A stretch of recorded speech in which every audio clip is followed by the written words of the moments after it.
Bonsoir à toutes et à tous, très heureux de vous retrouver pour un nouveau numéro inédit de Live and Let Live en direct sur Facebook et YouTube, avec ce soir pour m'accompagner un liveur petit nouveau dont le roman James Bond Vir Kazakh n'est assurément pas dans sa collection, Luca Brignoni. Salut Lucas. Salut tout le monde. Salut Lucas. Salut Lucas. Un liveur dont le titre du livre de chevet est Troublant Roger Moore, José Morat-Dubec. Salut José. Salut José. Salut José. Salut José. Un liveur musicien qui, depuis la crise du Covid, hésite tous les soirs entre ne pas aller au restaurant et ne pas aller en concert, Géonimo. Salut Géo. Salut. Salut tout le monde. Un liveur qui a mis le logo du club James Bond France comme support et nous supportons le club James Bond France, Jessie Conja. Salut Jessie. Salut Jessie. Et enfin, il est de retour dans Live and Let Live. Un liveur qui, à la naissance, on lui a proposé entre devenir érudit ou avoir le physique du Premier ministre belge Charles Michel. Je crois qu'il a fait le mauvais choix. Damien Nassiri. Salut Damien. Salut Damien. Je le savais en envoyant la photo que tout le monde allait se moquer de moi, mais je pensais pas que tu l'as fait en direct. Mais merci, c'est gentil. Bonsoir tout le monde. Je vous conseille de regarder, pour ceux qui n'ont pas le physique de Charles Michel, d'aller taper Charles Michel sur Google. Vous verrez, c'est assez... C'est bluffant. C'est bluffant. C'est vrai. Mais c'est vrai. Écoutez, bonsoir messieurs, j'espère que vous allez bien. Donc nous recevons aujourd'hui comme invité Luca Brignoni qui nous parlera de sa formidable collection. Et pour la première fois dans Live and Let Live, notre invité fera toute l'émission avec nous. A tout de suite, générique.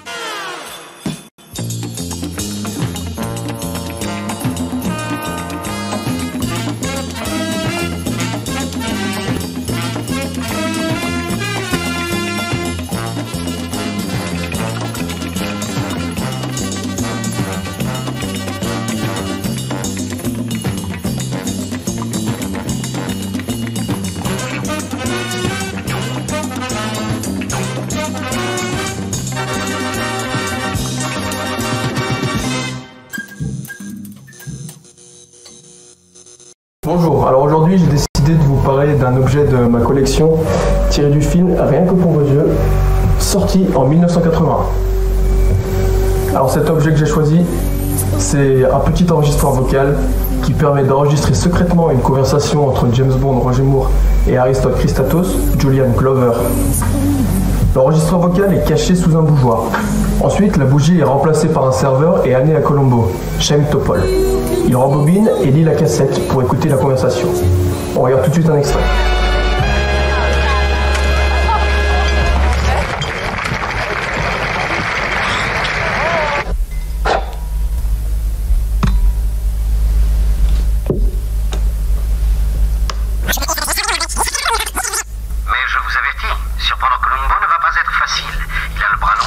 Il serait assez intouchable. Il va falloir trouver une faille. Peut-être même le tuer. Est-ce que cela vous découragerait? Ce Colombo est-il?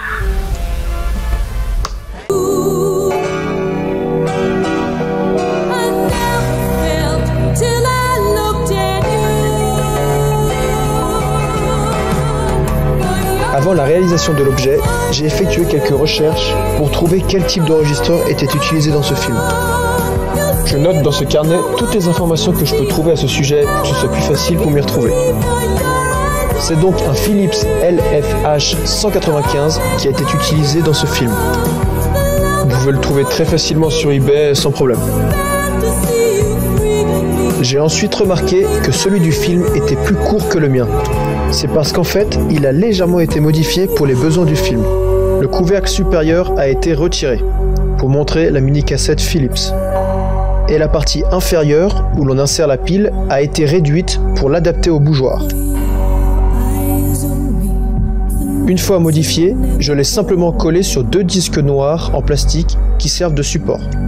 Et j'ai déplacé la pile sur le côté que j'ai ensuite recouvert avec un cache noir. Et voilà, le tour est joué. Vous remarquerez également que j'ai eu la chance de trouver exactement la même mini-cassette que celle utilisée dans le film. Et pour être encore plus fidèle au moindre détail, j'ai enregistré la conversation entre Bond et Christatos sur cet enregistreur. Ce qui nous donne... But I must warn you, stopping Colombo will be difficult. He has important connections. You cannot just arrest him. You must find a different way. You may have to kill him. Does this discourage you? Just tell me where he is. Et voilà, j'espère que cette vidéo vous aura plu, et à très vite.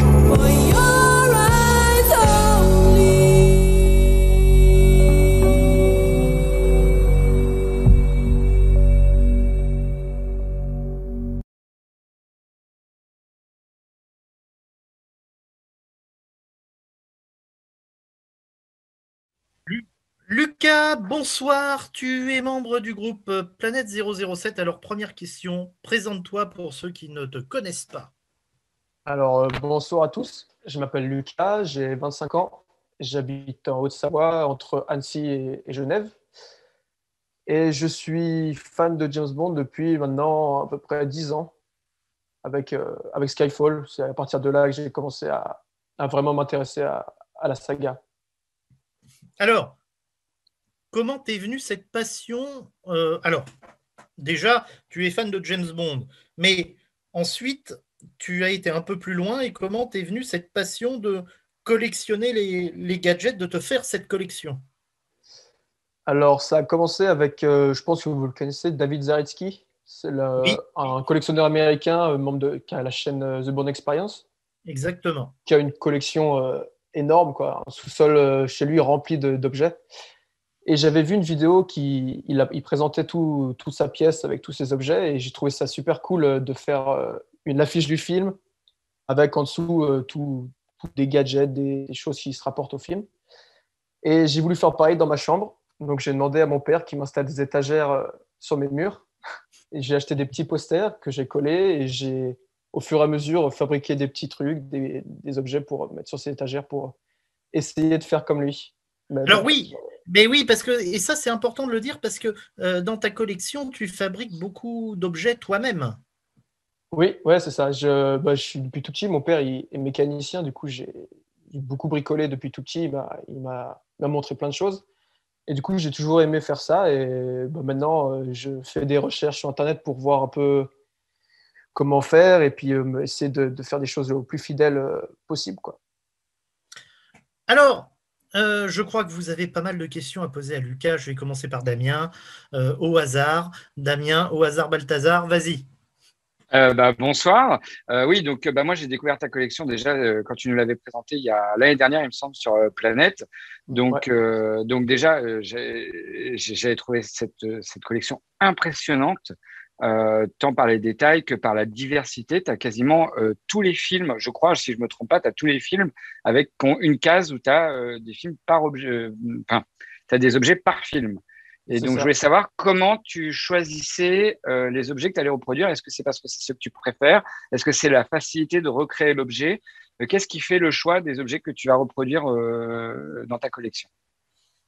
Alors, la plupart du temps, c'est quand je regarde un film à télé, le lendemain, j'ai envie de faire quelque chose qui se rapporte à ce film. Et oui, il y a aussi la facilité, hein. Les objets les plus simples, j'ai commencé à les faire dès le début. Et après, ce qui m'intéressait le plus, c'est de faire des objets qu'on ne voit pas souvent dans les collections, un peu qui sortent de l'ordinaire. Ouais. Alors Damien, c'est lui qui t'a découvert, c'est le découvreur de talent là pour le coup, parce que c'est vrai qu'il nous a parlé beaucoup de Luca Brignoni, Lucas qui fait sa collection, qui fabrique des objets. Alors c'est pour ça qu'il nous en a parlé, on a regardé, effectivement, ta collection est impressionnante, et l'originalité en plus, et c'est ça, encore une fois, et je le dis, c'est que tu fabriques pas mal d'objets et tu essayes en plus que les gadgets fonctionnent. Comme ta Rolex que tu as reçue dernièrement, la Rolex de Vivre et Laisser Mourir, où tu as mis un aimant dessus et le gadget fonctionne. Je l'ai là, si vous voulez voir. avec un petit aimant dessus pour aimanter la cuillère, comme dans le film. C'est formidable. Incroyable. Ça, c'est génial. Ça, c'est vraiment formidable. génial. Pratique pour dégrafer les robes, le du gadget fonctionne pour de vrai, quoi. C'est ça, mais c'est ça qui me pousse à fabriquer tout ça. C'est vraiment être le plus fidèle, quoi, le moindre détail par rapport au film. Et quand, et quand on le termine et que ça marche, et ben c'est là que je suis super heureux, quoi. À quand la montre grappin du monde ne suffit pas, puisque c'est mon objet, c'est mon gadget préféré. Je tiens à le rappeler. Figure-toi que j'ai dessiné les plans pour ça déjà, et ça, c'est dans un coin de ma tête pour plus tard. Ah, alors là, je serais prêt à l'acheter. Je serais prêt à l'acheter. Tu peux en faire 2 là déjà, ouais. Ouais, j'y pense. J'adore ce gadget d'ailleurs. J'adore ce gadget. C'est mon gadget préféré de toute la saga. Jessie, je te laisse la parole. Oui, bonjour Lucas. Moi, en tant que collectionneur, en parlant à un autre, je trouve ça hyper impressionnant ce que tu fais. Moi, je suis davantage à collectionner, à aimer avoir des objets qui peuvent me servir au quotidien. Là, par exemple, je porte le même polo que Georges Lazenby. Ça fait pas le même effet, mais bon, moi je l'ai. Trop de modestie. Et donc, ma question c'est un peu légitime. Moi, je suis collectionneur comme toi. C'est tout simplement, est-ce que tu es adhérent du club? Alors, je ne suis pas encore adhérent parce que je participe à un quiz en ce moment et j'aimerais gagner l'abonnement. Très malin, très malin. Bravo. Là, en fait, on est en train de faire louper plein d'adhésions le temps que le quiz se passe. Là. Bonne réponse de Lucas Brignoni. En tout cas, ça n'empêche rien. Le club James Bond va finir par me détester. Ceux qui sont adhérents cette année et qui joueront, celui qui gagne aura de toute manière l'adhésion l'année d'après, ça c'est pas le souci. Mais en tout cas, bon, moi je t'invite en tant que collectionneur, si tu veux posséder des beaux objets, que ce soit le bond ou le archive ou même la carte de membre, c'est génial, quoi. Je veux dire ça. On est sur une qualité au top. Ouais, j'y pensais de toute façon à m'inscrire, sauf que avant j'étais en études, j'étais pas trop là. Enfin, c'est un peu plus compliqué, mais maintenant que j'ai fini tout ça, je pense que ça va se faire. Mais oui, et c'est ça aussi qu'il faut aussi préciser parce que on a notre passion, etc. Mais aussi, il y a des gens qui sont étudiants et c'est peut-être pas forcément évident de pouvoir financièrement s'abonner, même si l'abonnement du club, l'abonnement normal est à 50 € par an, avec trois publications plus des événements. Des fois, pour les étudiants, c'est pas forcément évident. Et c'est bien de le faire connaître, de le faire savoir, etc. C'est très bien. Merci Jessie. José, as-tu une question pour Lucas? Oui, absolument. En dehors donc des objets ou des props que tu peux collectionner, est-ce que tu collectionnes d'autres choses comme les modèles réduits, les affiches, les bouquins, les éditions vidéo? Alors j'ai déjà les DVD, forcément, DVD, Blu-ray. J'ai aussi toutes les affiches de cinéma depuis le premier film Dr No jusqu'à No Time to Die là maintenant. Et sinon, j'ai les livres aussi. J'ai toutes, mais c'est tu les as lus?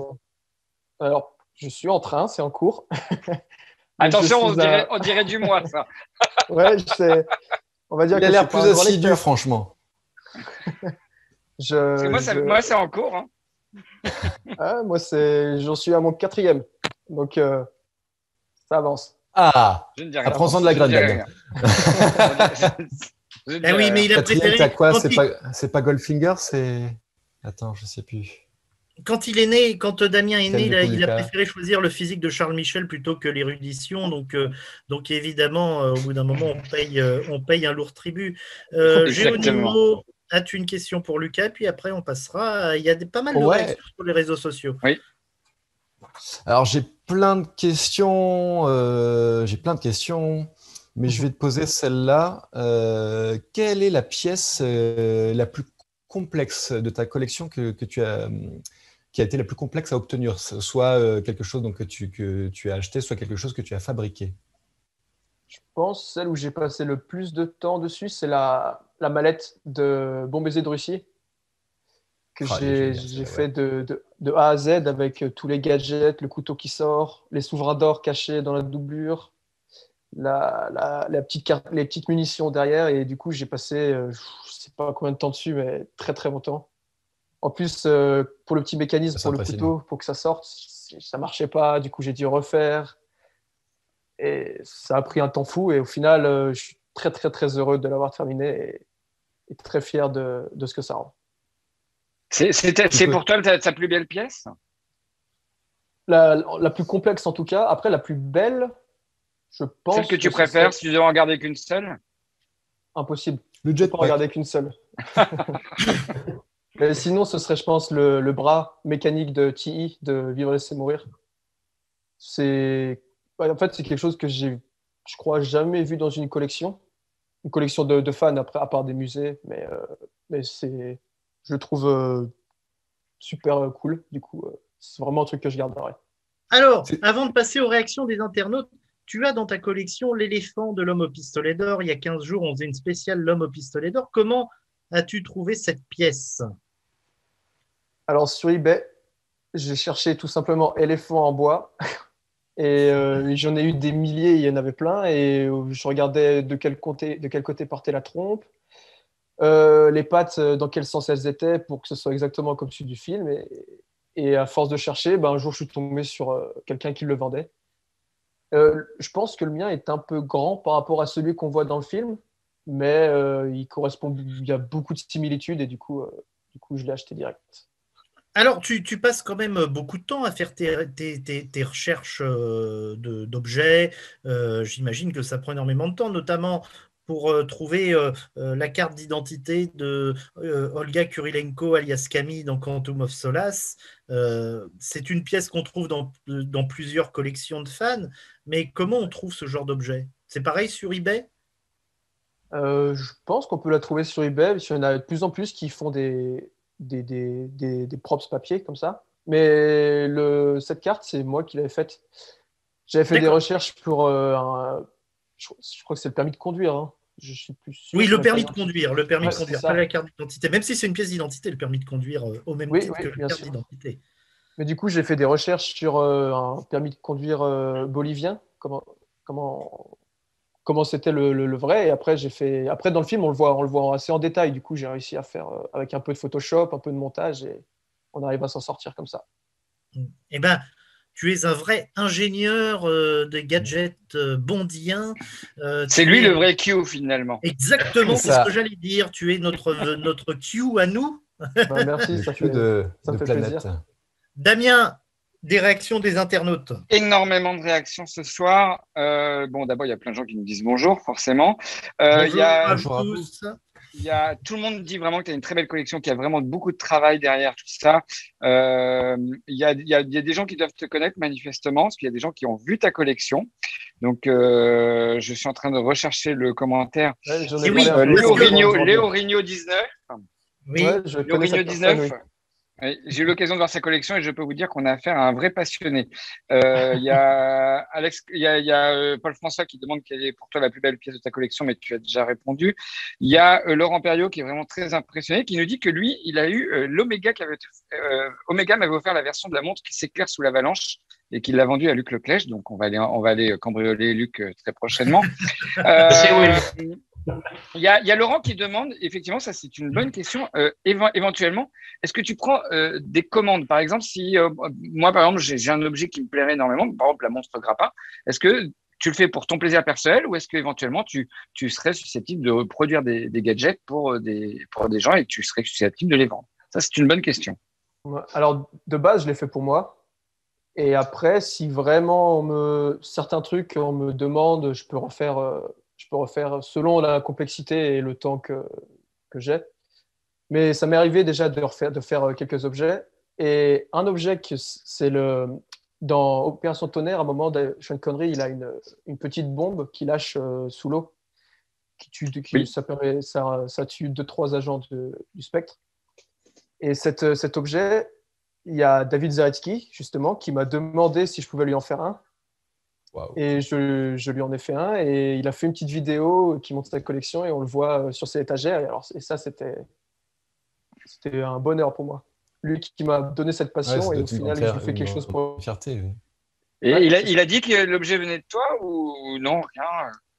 Il a dit que c'est fait par un fan de James Bond, mais il n'a pas donné mon Français. nom directement. C'est ça. Et il y a Paul François qui demande aussi une question qui dit quelle est la première pièce que tu as créée? Je suis plus sûr que tu aies répondu ou pas. Non, j'ai pas répondu, mais Non. de mon souvenir, la première que j'ai créée, je pense que c'était la petite mine de GoldenEye qu'on voit à la fin quand il arrive dans la base de Alec Trevelyan. Ah oui, celle qui c'est avec les petits points rouges là. Et ouais, c'est Oui, ça. oui. Et cette qui mine, Génial. paramètre en se faisant tirer dessus, puis qui fait un petit jeu Oui. de tête comme ça. c'est ça. Et cette mine, Avec c'est toujours beaucoup de classe. Ah, elle oui. est très très N'est-ce simple pas? à faire cette mine, parce que le support de la mine, c'était un socle de joystick de jeu, et ils s'en sont servis dans le film. Et j'ai retrouvé Ah oui ces joysticks qu'on peut retrouver à 5 € n'importe où. Et il suffit d'enlever le joystick et faire un petit peu d'électronique à l'intérieur pour mettre 6 LED et un bouton à l'interrupteur. Et puis voilà, c'est tout fait. À la peindre et voilà. Excellent. Ça a Quelle l'air simple comme ça, ingéniosité. mais Quelle ingéniosité. Ben oui, mais Ouais. ça a l'air simple, mais en même temps, il faut avoir l'idée Ouais, voilà. pour savoir le réaliser. Regardez, c'est magnifique. J'adore. C'est magnifique. Ouais. C'est tout con, mais ça fait son petit effet dans une collection. Ben oui, et ça carrément. et en Et le fait plus, que ça et en fonctionne, plus, c'est ça génial. En fonctionne. plus. Ouais, c'est ça, ouais. Génial. ouais, c'est vraiment génial. Je Franchement, me permets une toute petite question, Lucas. Tu as combien d'objets en tout à peu près? Alors, j'ai pas compté. Ils ne sont pas numérotés. Ah non, mais je pense que je dois en avoir une bonne centaine. Je sais pas exactement, je me rends pas compte si ça fait beaucoup ou pas 100, mais oh, ça fait plus que ça parce que déjà, quand on regarde un peu tes vitrines, sur chaque film, il y a un paquet d'objets quand même que tu as fait. Mine de ouais, rien. il doit y C'est avoir. ça. Ouais, c'est vrai, il doit y avoir une dizaine par une objet, dizaine par vitrine. film. Ouais, c'est ça en fait. Ouais. En fait, ouais, Mhm. donc ouais, Ouais, donc 200, quoi. Ouais, plus de 200. Ouais, ouais. Et est-ce que Mais- tu as commencé, je Chapeau. crois que tu as commencé sur No Time to Die, non? Tu as fait des trucs, non? ouais, j'ai Par rapport à la quelques bande-annonce? objets déjà, ouais. T'as fait quoi? Le masque qui est cassé à moitié de Safin. La petite carte visitor que Bond il a quand il retourne au MI6, qu'on voit dans la bande-annonce à un moment. Et puis après, j'ai une paire de chaussures qu'il a en Jamaïque, la cravate qu'il porte à Matera, et puis la paire de gants je pense, la scène finale dans le repère de Safin. C'est vrai que tu as beaucoup de vêtements. Hein. Et on est plusieurs, à avoir la montre de James Bond. Oui, moi je l'ai. Moi aussi, je l'ai. Je crois que Laurent l'a aussi. Eric. Je l'ai aussi. Alors, on a beaucoup de réactions ce soir et pas mal de gens qui nous répondent. Alors, tu m'avais dit avant l'émission que tu avais quelques pièces à nous montrer. Oui. Alors, on va commencer par quelque chose moi qui avec le temps me fait beaucoup rire, c'est l'évolution du pistolet d'or que j'ai commencé à 14 ans à en faire un. Et du coup, ça donnait ça. Je ne sais pas si vous le voyez bien. Si, on le voit. À l'époque, je le trouvais super et maintenant, avec le temps, je me dis que je peux faire mieux. À l'écran, c'est déjà sympa, hein, tu sais. Oui, c'est déjà sympa. Oui. À 17 ans, j'en ai refait un autre. C'est en bois, là, que tu l'as fait? Ouais, les deux. Celui-là et l'autre d'avant, c'est en bois, ouais. Le détail de la gâchette, t'as fait comment la gâchette? Ouais. Un bouton de manchette.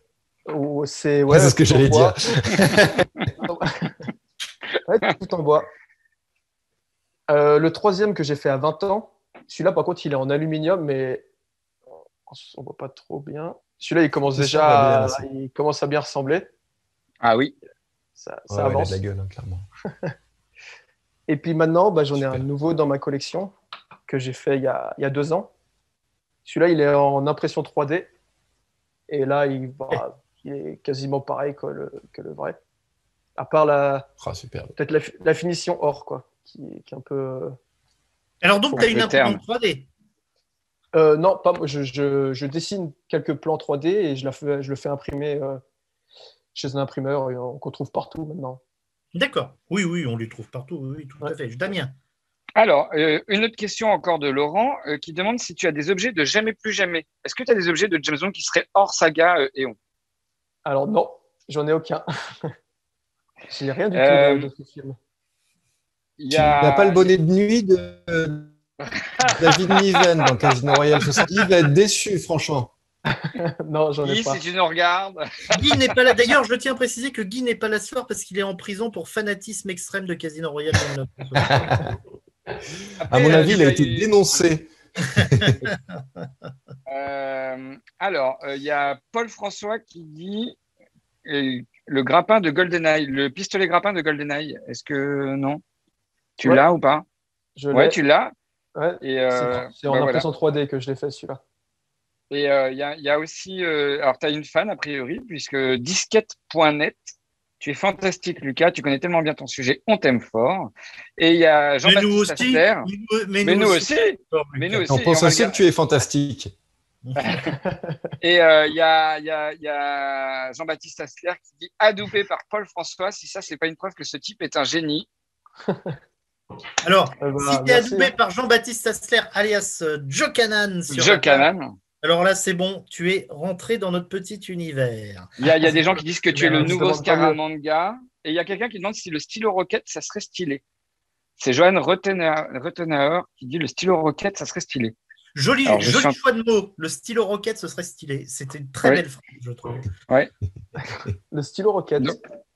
Mais je suis en train de chercher le stylo de roquette qui Ouais. est en train Non, de parler. Jamais, jamais. Jamais plus jamais. Non Ah, Ah, bah oui, mais jamais. Avec vu, le drapeau mais, anglais dessus. Je l'ai vu 2 fois alors. Vous Oh, connaissez eh pas ben, vos classiques, c'est inadmissible. Mais non. Je sais. Comment peut-on ben- présenter The Question is not enough quand on ne reconnaît pas le stylo roquette et qu'on se dit Vous dans quel remarquerez, film vous c'est remarquerez que je incroyable. je n'ai posé aucune question sur Jamais plus jamais, ni sur Casino Royale, si sur Casino Royale 54, oui, mais je n'ai posé aucune question sur Jamais plus jamais, donc je suis bien dans mes baskets. Il n'y a eu Tout va qu'une bien. émission pour l'instant, Damien. Sûrement dans l'épisode 2 ou 3, il y aura une question dessus. C'est prévu, c'est prévu. Mystère, Oh, on ne sait mystère, rien, mystère. on ne On sait ne sait rien, rien n'a été fait pour l'instant, on ne sait pas les gagnants, on ne sait pas les participants, quoique il y aura peut-être une petite bande-annonce de l'épisode 2 tout à l'heure, parce qu'on retrouvera quand même The Question is not enough le 24 février, mercredi prochain. Eh oui, on exclut. Mais écoutez, je crois qu'on a fait le tour. Lucas, tu vas être le premier invité à terminer l'émission avec nous. Tu vas faire toute l'émission avec nous et c'est un vrai plaisir de t'avoir parmi nous. C'est un honneur pour moi. Merci beaucoup. On t'a beaucoup sollicité ces derniers temps, hein, même si tu n'es pas encore passé dans The Question is not enough à l'heure Mais actuelle. je demande rien d'autre. Ça me va très bien. Eh bien, après une petite page de réclame, je vous dis à tout de suite.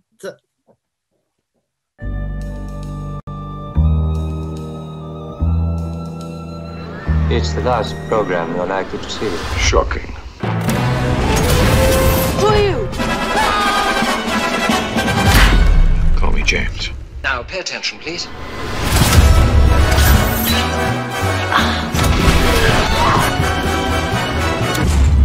Damn mosquitoes.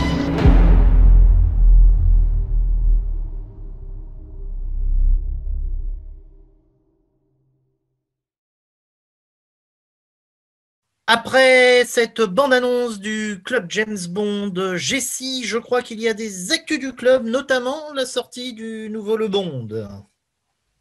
Tout à fait. Avec la disparition de Sean Connery à la fin de l'année, on a un petit peu bousculé la programmation cette année. Donc, on a fait un magazine plus tôt. D'habitude, il sort en mars, là, donc il est sorti début février. Donc, le premier Le Bond de l'année, donc en hommage à Sean Connery. Moi, je tiens surtout aussi à remercier là en live la vingtaine de participants qui ont contribué à rendre hommage à Sean Connery par leurs souvenirs, par tout ce qui leur évoque. Donc ça, c'est très bien. On a aussi reçu donc la carte de membre, magnifique carte de membre, Dr No. Super. C'est ça. Ça fait 60 ans que cette saga a été créée, j'ai envie de dire, avec la signature. Donc la carte rend hommage.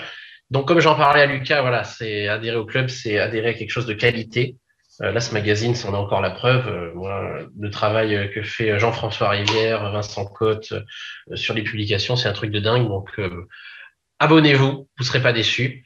Et on essaie sans cesse de vous surprendre. Et cette année, pour les adhérents, il y aura des bonnes surprises. Et il faut surtout saluer, comme tu le dis, le travail des bénévoles sur le magazine. Énorme. Surtout en cette période de Covid, parce que aujourd'hui, à part les publications et puis aussi les réseaux sociaux, mais le travail sur les magazines, on y a quand même un véritable magazine de qualité sur papier glacé. Je veux dire, c'est un travail absolument fantastique. Bravo à tout le monde, bravo à vous. Et on a hâte de découvrir les surprises du club, d'ailleurs. Tu peux pas nous en dire un petit indice? On va avoir l'occasion de l'annoncer bientôt. Bon, va arriver. Mais ça vaut le coup. Cette année, ça vaut le coup. C'est les 60 ans de la création de la saga. C'est aussi notre anniversaire. Il y aura l'occasion. Toutes les années d'avant, ça ne servait à rien, mais cette année, ça vaut le coup. Non, si. Ça a toujours été génial, mais cette année, par exemple, avec ce Covid, on ne sait pas si on pourra faire d'événements. Par exemple, on va tout faire pour. On a des idées, on a des projets, mais pour l'instant, ça n'avance pas. Parce qu'on ne peut pas savoir où on va, mais franchement, voilà, si on peut au moins offrir toujours plus. Tout ce qu'on est capable d'offrir, on l'offre chaque année. On donne tout ce qu'on peut. Et cette année, on peut donner encore plus. Lucas, tu voulais intervenir? Ouais, je disais, c'était les événements à venir, c'était pour me donner envie de m'inscrire au club. Exactement. C'est ça. Exactement. Et on salue également, tu as cité les bénévoles qui s'occupent du magazine. On salue aussi évidemment Eric Saucine, Laurent Perriot, Olivier Lebas qui fait un travail exceptionnel. Et puis aussi toute la famille Boissel qui fait aussi un travail exceptionnel, qui est sur le terrain tout le temps. Et Luc Leclèche, évidemment, le président du club James Bond. On salue aussi Laurent Perriot, Pierre Rodiac, toute la tête du club qui font un travail exceptionnel depuis plusieurs années. Abonnez-vous au club, vous ne serez pas déçus et on pourra se retrouver peut-être d'ici 10 ans en vrai lors d'un événement et on pourra tous échanger ensemble enfin. Damien. Moi, juste un argument pour adhérer au club. Et c'est vrai que cette année, on a eu quand même l'événement. Enfin, l'année dernière, on a eu l'événement à Chantilly. Moi, c'était mon premier événement bondien et je tiens toujours à en reparler parce que c'est un excellent souvenir. On a bien rigolé. C'était très sympa. Et ne serait-ce que pour ça, j'espère que cette année, on arrivera à refaire quelque chose parce que je pense qu'on a tous envie de se revoir. Et voilà, le club avait vraiment bien organisé ça. On avait bien mangé au restaurant. On avait vu un super film le soir. Donc, tout allait très bien, quoi. Donc, tout à l'heure, ma petite blague sur ça servait à rien à vendre, non, c'était vraiment de l'humour.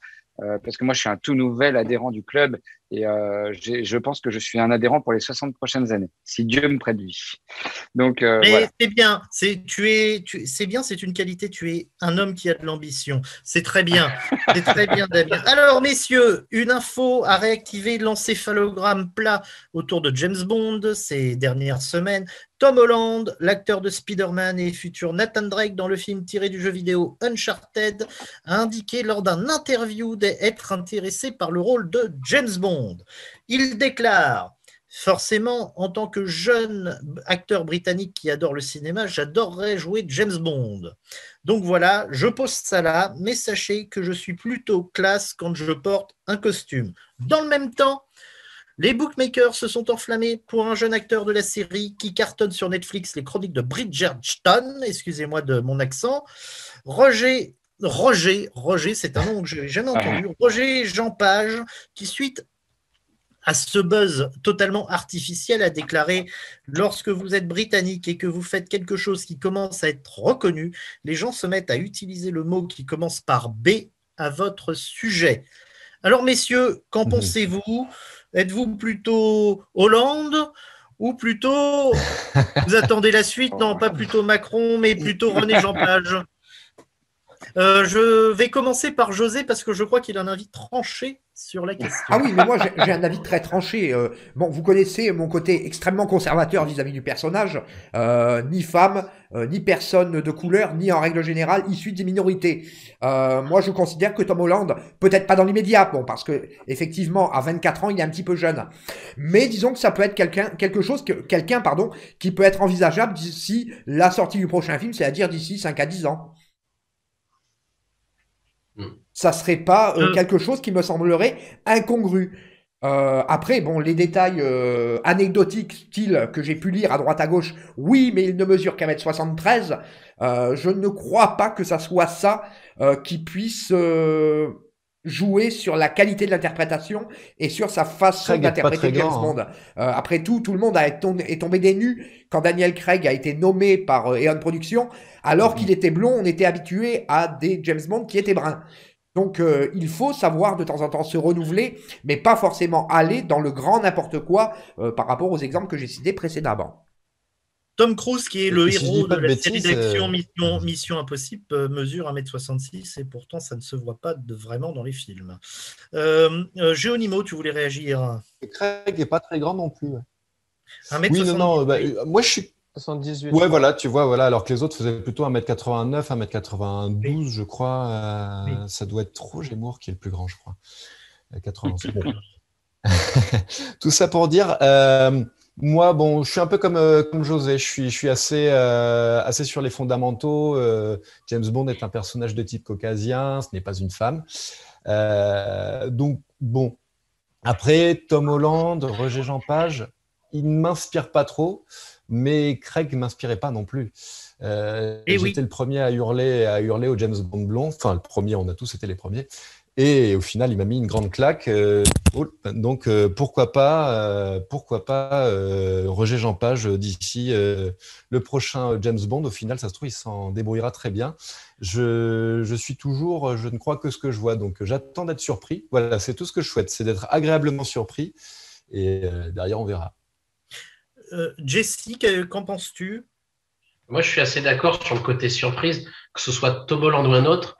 Que ce soit toujours les brocolis qui choisiront le prochain, ou on ne sait pas, Disney, Apple, on ne sait pas. Le tout, c'est que ça respecte ce qu'est le personnage, dans ce qu'il est au fond. Donc une femme, c'est pas adapté. Quelqu'un de couleur, ça me gênerait moins qu'une femme, mais c'est quand même pas dans ce qu'est le personnage. Après, Tom Holland, d'un point de vue personnel, oui, moi je trouve il est tout à fait capable. Comme moi, je suis un grand soutien de Tommy Hiddleston, par exemple, qui je croyais que tu allais dire, il classe. est tout à fait capable, comme moi je serais capable de jouer James Bond.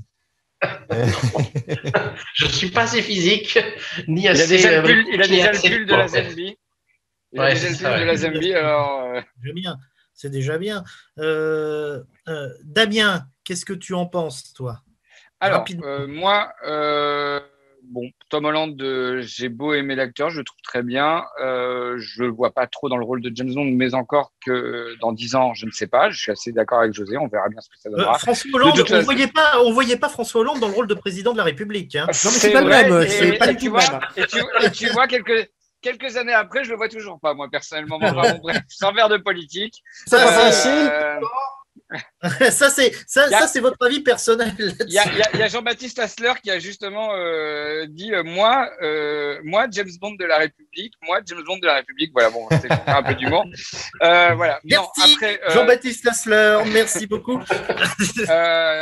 Tom Holland, pourquoi pas. Alors, René, Jean Page, enfin, je sais plus comment il s'appelle, bref. Roger, un mélange entre moi, Roger. je ne suis pas pour un acteur de couleur, effectivement, je vous rejoins. Cependant, ça peut arriver, donc on pourra être surpris, on pourra être agréablement surpris ou non, même si on n'en a pas spécialement envie. Comme tout le monde disait tout à l'heure, Daniel Craig, quand il a été annoncé, tout le monde lui est tombé dessus. Et aujourd'hui, il fait quasiment l'unanimité. Pour revenir sur ce que disait Laurent Perriot sur la page, peut-être que Tom Holland a effectivement un petit problème de taille, parce que c'est vrai que 1m73, bah, c'est moi, quoi, en gros. Donc voilà. C'est pas très grand. Tu as tes chances. Moi, j'ai toujours fait 1m73 aussi, ça m'a jamais dérangé. J'ai mes chances, surtout avec mon accent anglais qui est quand même, comment dire, incroyable. Donc, voilà. Lucas fait aussi 1m73. Moi, je trouve que vous avez beaucoup de points communs, Lucas et Damien. Au niveau des cheveux. Au niveau des cheveux, c'est un petit peu différent. Lucas, plus jeune, c'est pour ça. Lucas, rapidement, quel est ton avis sur la question? Alors, moi, Tom Holland, j'aime beaucoup cet acteur dans Spider-Man et j'ai hâte de le voir dans Uncharted. Mais ouais, comme vous l'avez dit, il est un peu jeune pour le moment, peut-être plus tard. Et peut-être qu'il manque un peu de charisme pour le rôle. Mais après, René, je ne connais pas assez l'acteur pour pouvoir dire quelque chose dessus. Mais Hollande. Alors, Est-ce qu'il manque de charisme ou de virilité, Tom Holland? Ouais, peut-être de virilité. Ouais, c'est peut-être ça. Parce que moi, parce que moi, je le trouve très charismatique. Parce que moi, dans les Spider-Man et dans les Avengers, je l'ai trouvé charismatique. Par contre, il fait un peu gamin. le problème, Il fait un peu gamin. il fait Ouais, un peu gamin. Il fait Et exprès donc, du aussi. coup, il manque un peu de. Voilà, quoi. Ouais, c'est les rôles qu'on lui donne qui le font être plus gamin. Peut-être que Uncharted nous fera changer d'avis. Peut-être. On verra bien si on arrive à le voir un jour. S'il sort un Ils sont jour, en ouais. tournage, Oui, peut-être un jour. Hein. Espérons. Avant de faire un dernier point sur les réactions des internautes là-dessus, moi je tenais quand même à dire que bon, Tom Holland, c'est sur un interview, il a dit qu'il serait intéressé par le rôle, ce qui ne veut absolument pas dire que ce sera le prochain James Bond. René Jean Page, encore une fois, c'est simplement les bookmakers qui ont comment dire, fait monter la sauce sur René Jean Page. Il le dit d'ailleurs lui-même, hein, que ça lui fait très plaisir, mais qu'il n'y a rien, quoi. Enfin, il y a rien, c'est simplement c'est simplement des suppositions de bookmakers. Donc voilà, ne nous enflammons pas, c'est simplement des histoires de journalistes comme il y en a 15 000 et ce ne sera sans doute pas René Jean Page ni Tom Holland qui sera le remplaçant de Daniel Craig. Damien, je te laisse la parole pour les réactions des internautes. Oui, alors du coup, parce que on m'a bien fait rire là depuis tout à l'heure. Donc du coup, il y a Victor Leblanc qui dit que si c'est Tom Holland, il y aura un crossover avec les Avengers à venir. Donc pourquoi pas imaginer James Bond. Laurent Perriot, d'abord, s'est moqué de moi, mais il vient de s'excuser par message. Mais nous sommes convenus que José était de toute façon le patron du fan club de Tom Holland. Absolument. Donc, de toute façon, je revendique pleinement ce statut. Pendant les 10 prochaines années.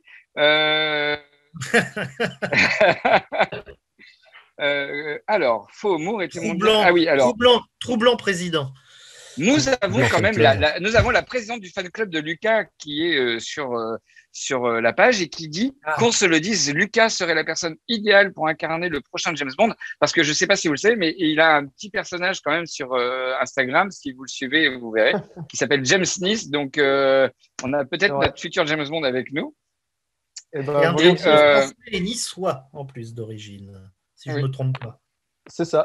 Et il y a François justement qui nous rejoint et qui dit que de toute façon, le prochain Bond ne sera aucun des acteurs actuellement annoncés. Exactement. Même pas encore né, hein. Et je suis tout à fait d'accord avec François justement là-dessus. Alors, c'est pour ça qu'on ne va pas rester 30 ans sur cette question parce que sincèrement, on a un petit peu rien à faire, mais il faut en parler. José, tu as lancé un championnat des affiches bondiennes. Et écoute, je te laisse la parole. Absolument. Donc, je vais essayer d'être le plus bref possible. Et pour cela, je vais donc prendre des notes. Je n'en aurai pas plus que pour 1 heure. Non, je plaisante. Le plus concis et voire le plus circoncis possible. Non, mais justement, donc le but d'un petit peu de ce que je vais vous dire maintenant, c'est à la fois donc de faire un compte-rendu de cet énorme championnat sur les affiches, qui est, à ma connaissance, l'un des plus gros qu'on ait jamais organisé sur le groupe Planète 007 Facebook, compte tenu du nombre de scrutins exprimés, et de livrer un petit peu mon analyse par rapport à tout ça, et de terminer par surtout comment a été conçue la fiche gagnante. Et ça, par contre, il y a quelques informations que moi-même j'ai découvert ce matin en écrivant. Alors donc voilà, après presque un mois de match, les résultats sont connus. C'est 4114 votes exprimés pour 64 affiches en lice. La première place revient à l'affiche de Moonraker dans sa version UK Quad. La deuxième place revient à A View to a Kill en version américaine. La troisième place à Casino Royale en version affiche teaser. Je n'utiliserai pas le terme de préventive parce que ça fait bondir les puristes de la langue française. La majorité des affiches photographiques n'ont pas résisté au premier tour et étrangement les affiches illustrées les plus emblématiques, que ce soit Les Diamants sont éternels, L'espion qui m'aimait, Opération Tonnerre ou Rien que pour vos yeux, ont toutes été mises hors jeu extrêmement rapidement. Au vu des résultats, les affiches illustrées gardent donc une cote de sympathie et un attrait visuel incontestable. Il faut remarquer que les 3 affiches de Mourir peut attendre, hasard ou coïncidence, totalisent à elles toutes seulement 15 voix, c'est-à-dire moins de 1% des voix. Ce qui peut-être en dit long sur leur qualité. Et justement, même si ce n'est absolument pas le débat de ce soir, comment expliquer un tel changement dans le domaine de l'affiche de film ? On peut légitimement se poser la question de savoir si les publicitaires ou les distributeurs ne considèrent pas, à tort ou à raison, l'affiche d'un film comme un support de communication plus assez porteur au point de nécessiter une certaine créativité, une recherche graphique et des budgets conséquents. Pour l'anecdote, et je l'avais déjà raconté, en 1981, la compagnie publicitaire Feref avait payé 2000 livres à l'illustrateur Brian Bysous afin de peindre l'affiche britannique de Rien que pour vos yeux. 2000 livres en 1981, ça correspond aujourd'hui grosso modo à 30 000 euros. C'est une somme qui est certes colossale pour l'époque, mais qui aujourd'hui, en regard du budget global d'un film, est absolument dérisoire. Autre piste, qui je pense ne doit pas être négligée, le manque de renouvellement dans le domaine de l'illustration. Il est vrai qu'en 2021, l'année où nous sommes, d'une part cette activité ne fait plus l'objet d'une demande importante, et tous les grands illustrateurs pour le cinéma sont soit décédés, soit retraités. Je pense à des sommités que vous devez tous connaître, comme Robert Peake, Jean Massy, Bill Gold, Michael Landy, Saul Bass, Thomas Young, la liste pourrait être extrêmement longue. Et ça ouvre la voie à une dernière question, qui est quasi philosophique. Est-ce que par hasard l'informatique et le célèbre logiciel de chez Adobe n'auraient pas tué tout simplement le pinceau et la peinture acrylique? Force est de constater que les fans que nous sommes restent attachés à l'affiche illustrée qui demeure, qu'on le veuille ou pas, un des nombreux symboles forts de la saga 007. Bref, pour en revenir à ce qui nous occupe ce soir, parlons un peu de l'affiche gagnante. En préambule, les informations que je vais vous livrer ce soir, elles sont tirées du livre 50 ans d'art et d'affiches consacré à James Bond et du site internet 007 Illustrated de Peter Lawrence, qui sont deux sources d'informations les plus complètes et les plus exhaustives qui puissent exister. Alors pour Moonraker, donc, c'est le publicitaire californien Tony Selinger qui fut responsable de la campagne d'affichage. Il fut contacté fin 1978 par les responsables de la publicité de United Artists à New York, dont le célèbre Jerry Juro, UA cherchant du sang neuf afin de travailler sur Moonraker. United Artists a emmené Selinger à Paris pour rencontrer Cuby Broccoli, et après une réunion au studio de Boulogne, Cuby aurait affirmé, j'ouvre les guillemets, être extrêmement mécontent de l'affiche de Robert Peake réalisée pour l'espion qui m'aimait, prétextant, et là encore je cite, que Roger ne ressemblait pas à Roger.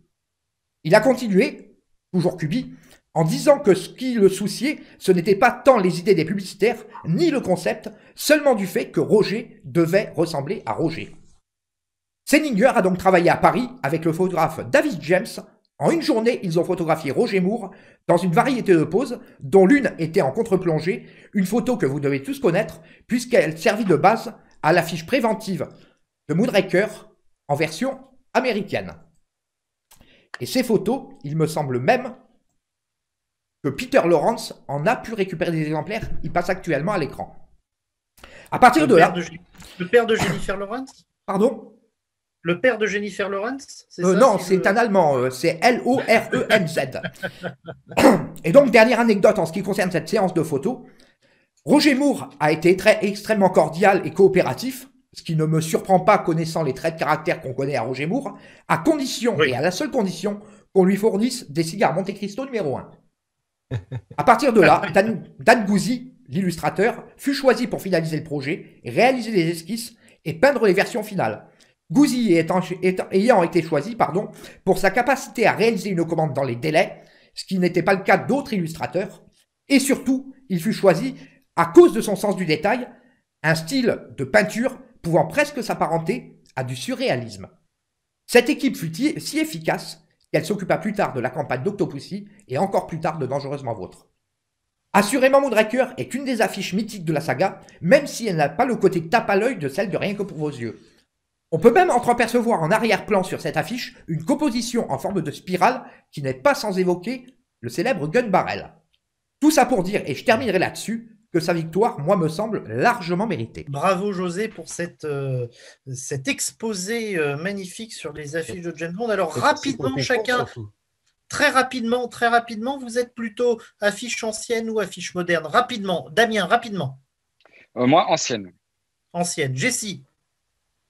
Moi, je suis entre les deux. Tu vois, regarde ce que fait les Marvel avec les Avengers. On est sur du moderne et ça peut être joli. Et je suis sûr que sur un James Bond, on peut le faire quelque chose. Oui, tout à fait. On parle de James Bond. Tout à fait. Non, mais effectivement, le moderne. Oui, sur les. Donc, quand c'est bien fait, c'est joli. Hein. Et plus quand même affiches anciennes sur James Bond plutôt que les dernières sur Craig, surtout depuis. Quoique, il y en avait une qui était très belle, la première affiche au Casino Royal qui était sortie.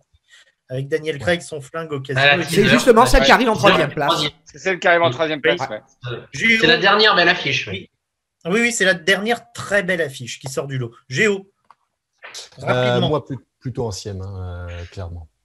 Ou période Dalton. Plutôt période Dalton. D'accord. Je dirais ancienne aussi. Ancienne, et puis comme disait Jesse, nouvelles si elles sont de la gamme de Marvel, quoi. Oui, Marvel, Star Wars font des très belles affiches qui mélangent le style ancien, peinture, et en même temps nouveau avec les arts graphiques Photoshop, comme disait José dans sa chronique. José, je ne te pose pas la question si on connaît la réponse. Oui, si ce n'est que je voulais juste rajouter un mot. Pour ceux qui s'intéressent à l'art graphique et en particulier aux affiches de James Bond, pensez, si vous avez l'occasion, à acheter ce magnifique livre qui s'appelle James Bond 50 ans d'art et d'affiches, dont la jaquette s'affiche à l'écran. Ouais, il est superbe. Moi, je l'ai, il est super. Ouais. On vous transmettra le lien Amazon si vous êtes intéressé. Vous pourrez cliquer dessus. Vous aurez directement le lien pour l'acheter. Damien, réaction des internautes. Alors, oui, d'abord, il y a Laurent Perriot qui dit qu'on apprend beaucoup de choses avec José, que c'est très agréable. Il y a Victor Leblanc qui dit que c'est un excellent championnat sur la page Planète. Les affiches de Bond sont de vraies œuvres d'art, surtout les illustrées. Il y a Jean-Baptiste Asseler qui dit « Il faut dire que Daniel Craig en garçon serveur… » Alors, c'est sur ça que j'allais rebondir parce que, effectivement, tout à l'heure, quand tu as posé la question ancienne ou récente, moi, je t'ai répondu ancienne. Et Jessie a répondu « Oui, mais si c'était bien fait… » Mais oui, mais aujourd'hui, à ce qu'on voit, effectivement, quand on voit les affiches qu'ils ont sorties pour Mourir peut attendre, mis à part l'affiche pour les IMAX qui était vraiment superbe, sinon, honnêtement, bon… Voilà, ça casse pas trois pattes à un canard. Je trouve qu'ils s'embêtent plus trop. Ils prennent une affiche, ils mettent un truc. Ouais, c'est ça. C'est le moins qu'on puisse dire. C'est le moins qu'on puisse dire que ça casse pas trois pattes à un canard. Surtout pour ça. Donc voilà. Et non, tout le monde a adoré ta chronique, José. Voilà. Et là, une petite parenthèse concernant l'affiche de Mourir peut attendre. Bon, je ne sais pas si vous êtes superstitieux, mais une des affiches de Mourir peut attendre était en dominante de ton de vert. Et la superstition veut que sur une affiche, on ne morte jamais de verre. La preuve, c'est que le film est repoussé depuis des mois et des mois. Faut-il y voir un hasard, une coïncidence, peut-être une malchance? Je n'en sais rien. Hashtag complot. Mais la question mérite d'être posée. Hashtag complot. Hashtag complot facile sur Internet. Merci, José, pour toutes ces infos et cette culture. Merci beaucoup à toi. On te retrouve évidemment on te retrouve partout sur la page Facebook, bientôt pour une chronique auto sur YouTube, Planète 007 Live, abonnez-vous. Et puis on te retrouvera pour une prochaine chronique. Alors, Géonimo, cher Géo, troublant chroniqueur, toi, en grand fan de musique, tu voulais nous parler des groupes ou chanteurs qui auraient pu interpréter une chanson bondienne. Je te laisse nous expliquer ça. Tout à fait. Eh bien, c'est parti d'une question qu'on a posée sur Planète 007 et je tiens déjà à remercier les membres parce qu'il y a eu plus de 200 commentaires. Bon, les mauvaises langues diront que j'en ai écrit 100. Mais il y a eu quand même beaucoup de commentaires. Il y a eu plus de 50 suggestions de groupes et d'artistes. Donc, merci beaucoup d'avoir participé à cette question. Donc, qui verrez-vous comme groupe ou artiste pour interpréter une chanson-titre? Donc, ça pouvait être dans le passé ou à l'époque actuelle. Donc, j'ai fait un petit récapitulatif de tout ça. On a vraiment des choses assez différentes et c'est très intéressant. Moi, j'ai pris beaucoup de plaisir, en tout cas, à écouter certaines chansons proposées. J'ai appris plein de choses et donc, franchement, pour ça, encore un grand merci. Donc, la première catégorie que j'ai vue, c'est celle que j'ai appelée les grands. Alors, vous verrez qu'il y aura d'autres grands qui seront cités dans les autres catégories. Mais là, on parle de, par exemple, les Rolling Stones. Ça a été pas mal cité. On parle d'un thème à cuivrer. On parle vraiment de quelque chose d'assez sympathique pour les années 70-80. quelque chose qui a été un groupe qui a été beaucoup cité avec le grand Freddie Mercury, c'est Queen. Ça a fait pas mal l'unanimité. On a vu leur grand travail avec Highlander ou Flash. Donc, on sait que voilà, ils auraient été capables de faire quelque chose dans la démesure du personnage. Géo, je te coupe, excuse-moi, tu parlais d'Highlander, troublante Highlander quand même. Troublante. Voilà, troublant Highlander. On est tout à fait... Tu sais que j'ai loupé le coche, en plus, je l'ai noté, le troublant Highlander, mais voilà. Donc voilà, le troublant Queen. On vous conseille d'aller chercher sur Google pour comprendre notre petite private joke, d'aller chercher, taper troublant Highlander roman, vous comprendrez notre petite blague. Géo, voilà. Moi je te laisse continuer. Aucun problème, et tu vois, je suis déçu moi-même de l'avoir zappé celle-là, mais bon. Donc, voilà, le troublant Queen, en tout cas, aurait pu faire un super travail. On peut citer dans les grands encore Supertramp, David Bowie, Michael Jackson, ou aussi Elvis Presley, peut-être avec ses chansons d'amour, un peu dans le style We Have All the Time in the World de Louis Armstrong. Et le dernier qu'on a cité dans les grands, c'était Sting, qui est un de mes chanteurs favoris. Et c'est vrai qu'avec son travail sur L'Arme Fatale ou encore le film Léon, on se dit qu'un tel caméléon de la musique aurait pu faire quelque chose de très bon sur du monde. Voilà. La deuxième catégorie, c'est les chanteurs ou artistes actuels. Et là, beaucoup de gens ont cité Lana Del Rey et son fameux 24. There's only 24 hours in a day. Donc voilà un extrait qui... Bon, la chanson, il faut l'écouter en entier, mais c'est vrai qu'il y a des sonorités très bondiennes. Et Lana Del Rey a fait plusieurs musiques, en effet, comme Honeymoon, du même album, donc de l'album éponyme, ou d'autres thèmes qui s'inscrivaient vraiment dans le cadre de Spectre. D'ailleurs, si je ne dis pas de bêtises, 24 était en lice pour la chanson de Spectre. On a aussi eu Wookid de la part de Ed Riddler avec la chanson Enemy, qui était assez intéressante, je ne connaissais pas. On a Théo de Frutos qui a cité Erza Mukoli. Alors, j'avoue que je ne connais pas et je n'ai pas eu le temps d'écouter, mais apparemment, on a des sonorités très bondiennes. On a cité aussi Ed Sheeran. Et enfin, un morceau qui a relevé mon attention, c'est Laurence Zibelman qui l'a cité. C'est le groupe Tricky avec Nothing Matters.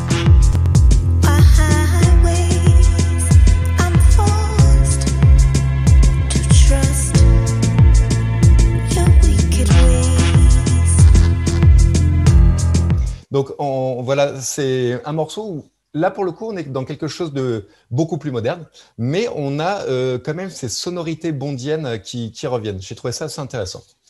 Enfin, un groupe, une catégorie où on a cité beaucoup de grands noms, c'est une catégorie que j'ai mis la soul, les divas, les crooners en même temps. Et la première qui arrivait en tête, c'est Amy Winehouse, bien entendu, qui aurait dû faire une chanson pour Quantum of Solace.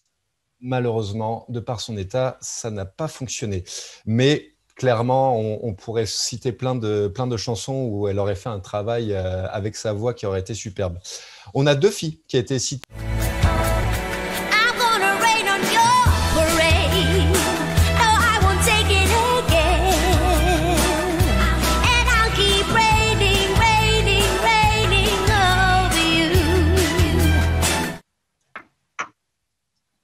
Donc, voilà, là, encore une fois, on a quand même des sonorités bondes, on est sur quelque chose de dynamique, ça aurait donné quelque chose de très intéressant. Dans les divas, on a cité Whitney Houston, Céline Dion, Whitney Houston qui aurait pu faire, et Céline Dion qui aurait pu faire dans le style de License to Kill. Céline Dion qui d'ailleurs a fait a enregistré la chanson If You Ask Me To, qui apparaît, si je ne dis pas de bêtises, sur la bande originale de License to Kill, mais chantée par Patti LaBelle. Mais sa version, celle de Céline Dion, est vraiment intéressante et très sympa. On a Grace Jones. Ça aurait été intéressant d'avoir une Bond girl qui aurait pu faire la chanson titre. Et dans le même genre, on a la grande Nina Simone. Damien.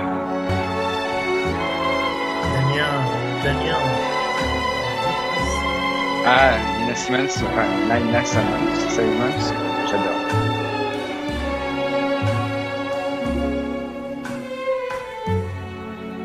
Put a spell on you.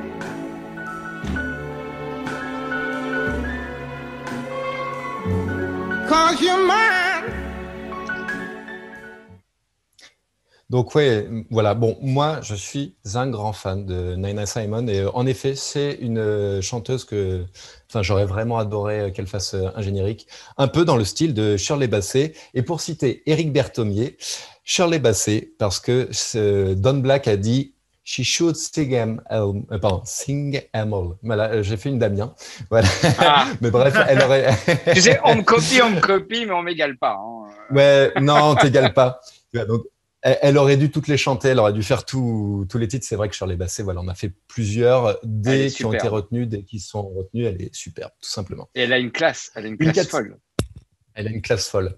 Une quatrième catégorie qui, là, pour le coup, est dans le rock pop rock, où, pareil, on a eu beaucoup de gens qui ont cité Depeche Mode.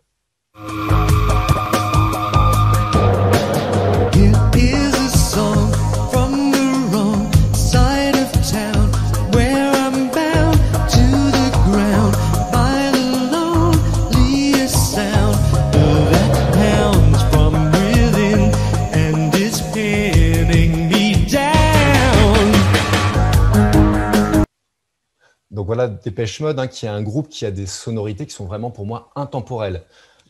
Depeche Mode pourrait encore pour moi faire une chanson-titre de nos jours. Et durant les années 80, les années 90, les années 2000, enfin, franchement, beaucoup de gens sont d'accord, en tout cas ont été d'accord sur la page pour dire que c'est un super groupe par rapport à ça. On a eu Michael Field qui a été aussi cité. Et un de mes grands chouchous, la chanson Supremacy de Muse.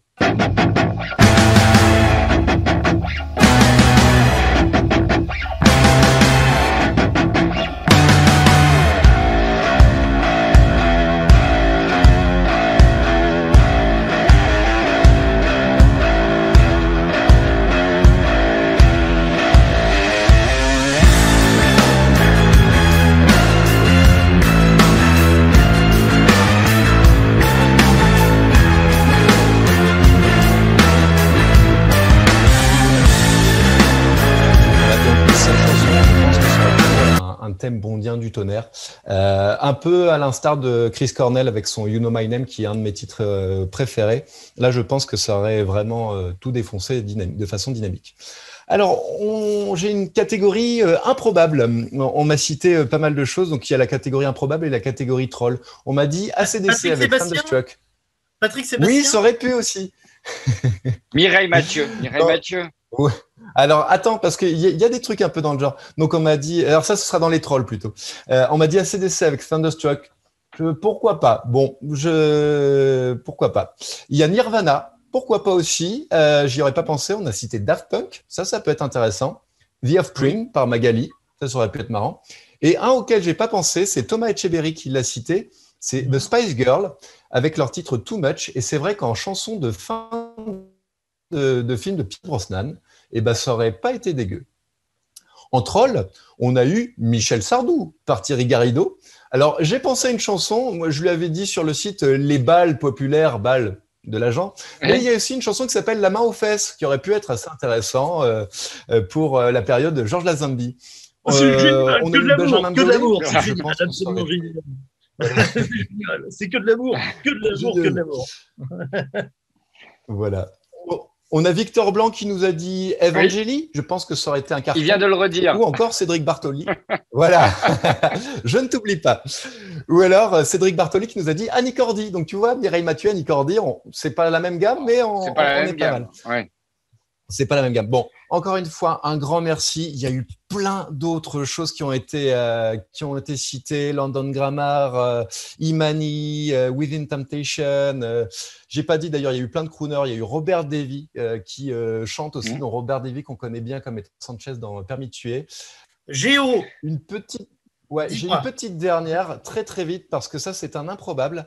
C'est Francisco Scaramanga qui l'a suggéré, et forcément cette chanson a un lien avec The Man with the Golden Gun.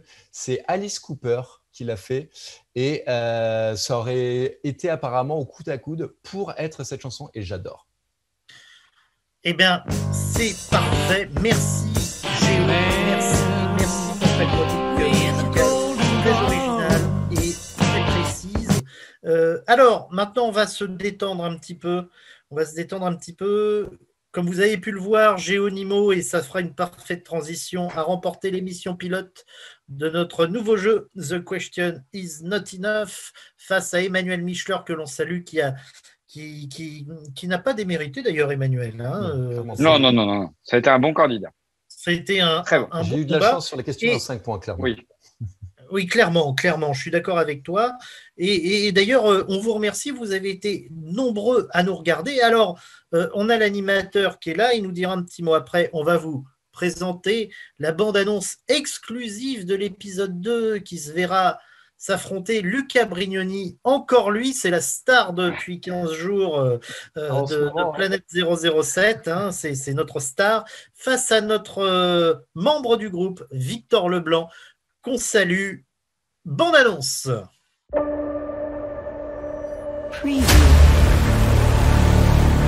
Bravo, excellente réponse.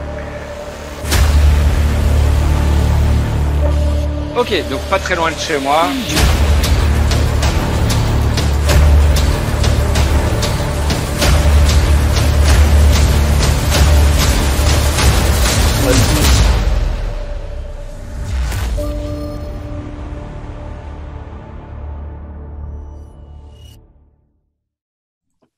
Damien Nassiri, présentateur de The Question is Not Enough, plus bienveillant que Michel Drucker, plus câlin que Laurent Boyer, plus troublant qu'Highlander.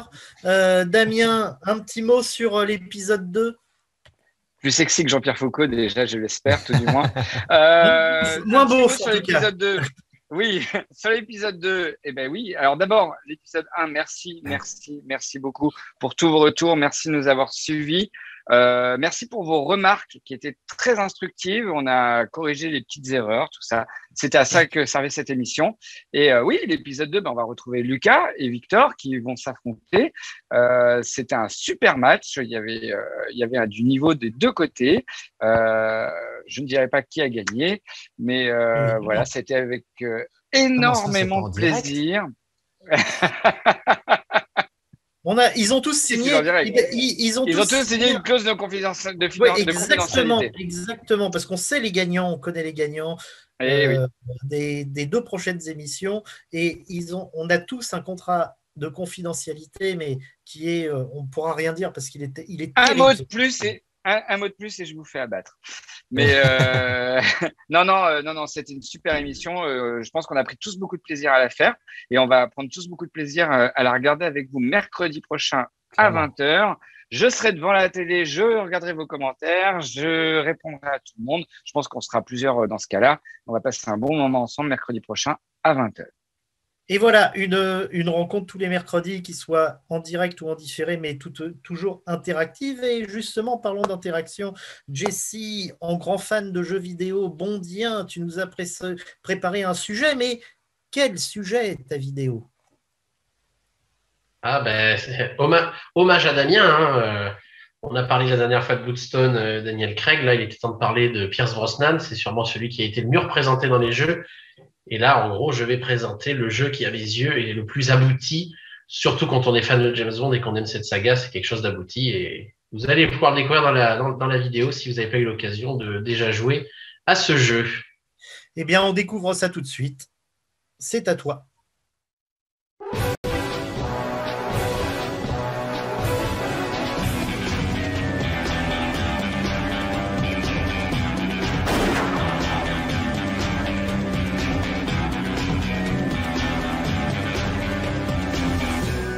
Bonjour à tous, aujourd'hui on va parler de la dernière participation de Pierce Brosnan en tant que James Bond. C'était en 2004 dans le jeu vidéo qui tout double. First, we take over Russia, then we unleash our little nanobots on the world.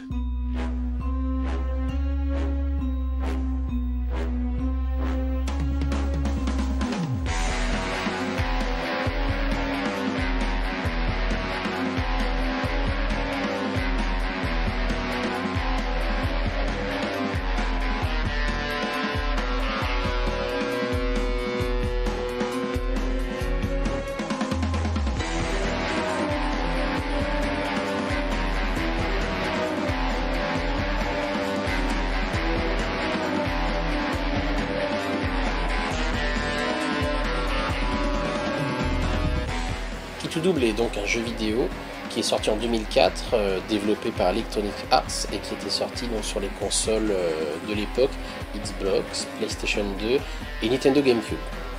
Le titre original du jeu c'est Everything or Nothing, dont le diminutif est Eon, qui est le nom donc de Eon Production.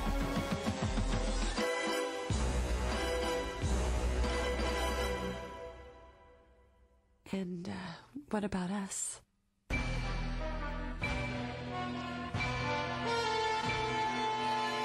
Oh, James. D'un point de vue bondien, on peut dire que c'est le jeu qui a le plus rempli de cases, qui a le plus respecté tous les codes de la saga, et on peut vraiment, que ce soit par le scénario ou par le casting, voir que derrière on aurait pu avoir un grand film. Au casting du jeu, on retrouve donc Pierce Brosnan dans le rôle de James Bond. Il y prête à la fois ses traits et sa voix, il en a même fait la promotion, c'est donc sa dernière participation à la saga. Pour ce qui est des James Bond Girls, on remarquera la présence de 3 personnalités, Heidi Klum, qui interprète Katia Nadanova, la bad girl du jeu, Shannon Elizabeth, qui joue la James Bond Girl du jeu et dont le personnage s'appelle Serena Saint-Germain. Il y a aussi la chanteuse Mia, qui joue le rôle de Mia Starling, un agent de la CIA infiltré à la Nouvelle-Orléans. Et Mia est également l'interprète de la chanson du jeu Everything or Nothing.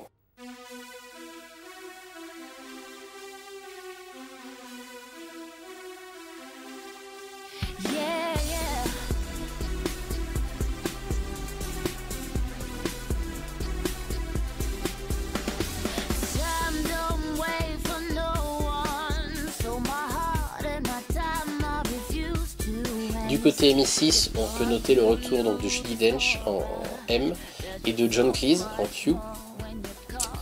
Et aussi un nouveau personnage qui a été intégré dans le jeu, le personnage de Miss Nagai, le bras droit de Q, qui est interprété par l'actrice Misaki Ito. Du côté méchant, il y a du lourd. Le plus impressionnant, c'est certainement le retour de requin. Richard Kiel a donc prêté ses traits au jeu. Il figurait également au générique, même s'il ne part pas dans ce jeu une fois de plus. Le grand méchant du jeu est interprété par Willem Dafoe, qui interprète le rôle de Nikolai Diavolo. Ce personnage est en fait un ancien lieutenant de Max Zorin, étant donné que ce sont tous les deux anciens agents du KGB, ce qui fait que dans le jeu on rattache un petit peu le scénario à l'histoire de la saga. Good morning, darling. I deduced the mission was successful. All of the nanobots were destroyed, except for one. My gift to you, courtesy of MI6 and James Bond. Bond. James Bond? You know him? He killed Max Zorin. My mentor, my teacher, my friend. I didn't know. I'm sorry. How ironic. Bond has now planted the seeds for his own destruction. Soon enough, the world will know and fear the name Nikolai Diavolo. You'll have everything you desire. Yes, Katya. Everything. Le thème du scénario du jeu est assez simple, étant donné que c'est la nanotechnologie. En effet, dans le jeu, les méchants veulent utiliser les nanorobots pour pouvoir détruire une grande partie du monde, étant donné que ces nanorobots sont programmés pour détruire tout ce qui est métallique, donc des villes, des bâtiments, des ponts, des infrastructures. Et donc Bond va tout faire dans ce jeu pour contrer tous les plans de ces méchants et du méchant principal Nikolai Diavolo. Le jeu est très fourni sur tout ce qui est véhicule. On peut noter le retour de l'Aston Martin V12 Vanquish, qui était déjà apparu dans Meurt un autre jour et dans Nightfire. Il y a aussi dans le jeu un Porsche Cayenne qui utilise des gadgets à peu près similaires que l'Aston Martin, camouflage, lance-missiles, fumigène. Il y a aussi une moto-gadget dans le film, une Triumph Daytona 600, avec des gadgets assez remarquables, dont des lance-flammes à l'arrière. Et c'est sûrement une des scènes les plus emblématiques du jeu, qui est une poursuite entre requins à bord d'un camion citerne rempli de nanotechnologie, et Bond à bord de la Triumph sur le pont de Pontchartrain à la Nouvelle-Orléans, qui est un des ponts les plus longs du monde. Donc c'est une séquence du jeu qui est assez sympathique, dans laquelle on traverse tout ce pont, et ça aurait donné quelque chose de grandiose en film. Si on revient un peu sur la musique, le score composé par Sean Connery est de très bonne qualité. Pareil, on est digne de ce qui aurait pu se faire dans un film James Bond de la fin des années 90, début des années 2000. On est vraiment, pour résumer, ce jeu est clairement un James Bond à part entière. C'est une digne 5e participation de Pierce Brosnan à la saga. Et c'est sûrement le dernier jeu qui a autant respecté ce qui était des films classiques de James Bond. J'aurai l'occasion de revenir sur ce jeu plus en détail, tellement il y a de choses à dire, tellement il y a de choses à présenter. En tout cas aujourd'hui vous avez pu découvrir ce qui était à peu près Key to Double. Et je vous dis à bientôt pour une autre vidéo sur les jeux vidéo James Bond. Merci Jessie, merci pour cette vidéo sur les jeux vidéo. Vivement 007 Project sur les consoles next-gen. J'imagine que tu l'attends avec impatience. J'attends avec impatience, mais j'ai pas encore acheté les consoles. J'attends que le jeu sorte. Elles sont difficilement trouvables pour l'instant, mais d'ici que James Bond sorte, on aura sans doute l'occasion de trouver un exemplaire. José, tu voulais revenir sur 2 précisions. Oui, 2 petites précisions. Donc concernant l'intervention de tout à l'heure, j'avais coupé malencontreusement mon micro suite à la diffusion des différents extraits musicaux. Donc par rapport à la remarque qu'avait fait Géo concernant la possibilité pour Frank Sinatra d'enregistrer ou une bande sonore bondienne, il avait été pressenti, il avait enregistré une démo ainsi que Johnny Mathis pour la chanson thème de Moonraker. Ça, c'était la première précision par rapport à l'arrêt de mon micro.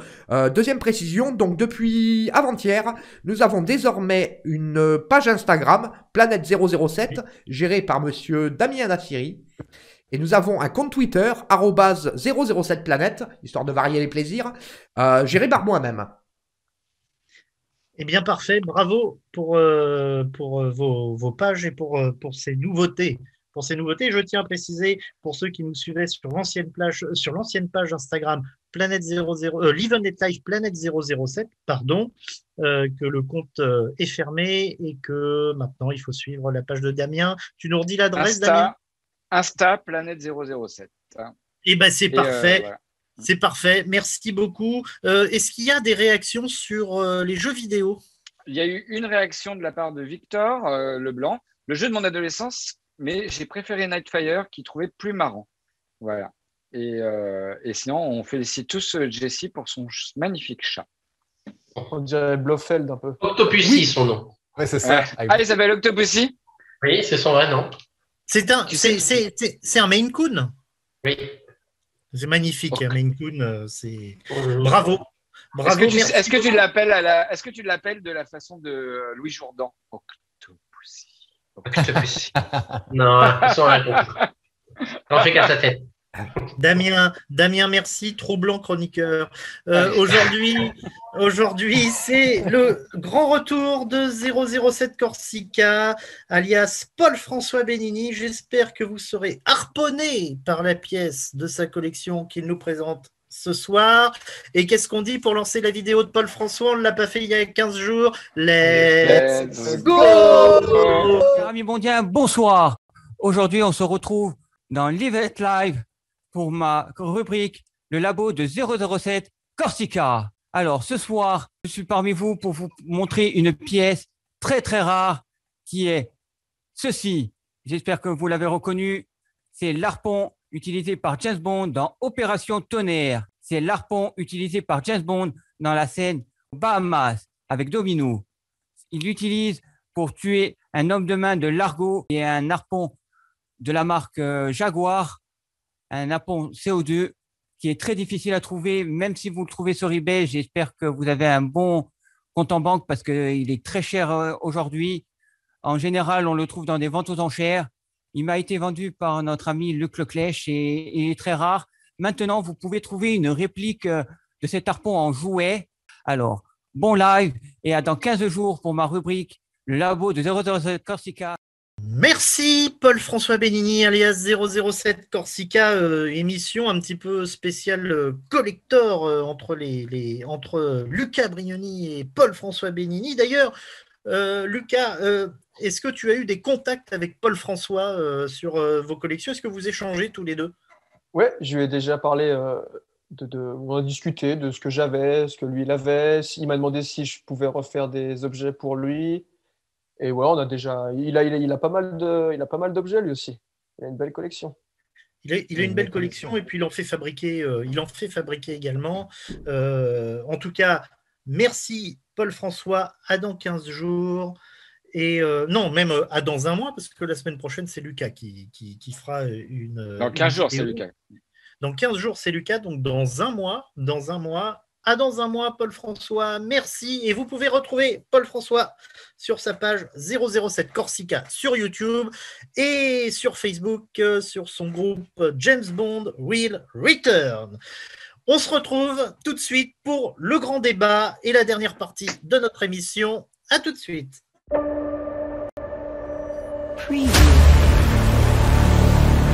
Bravo, excellente réponse.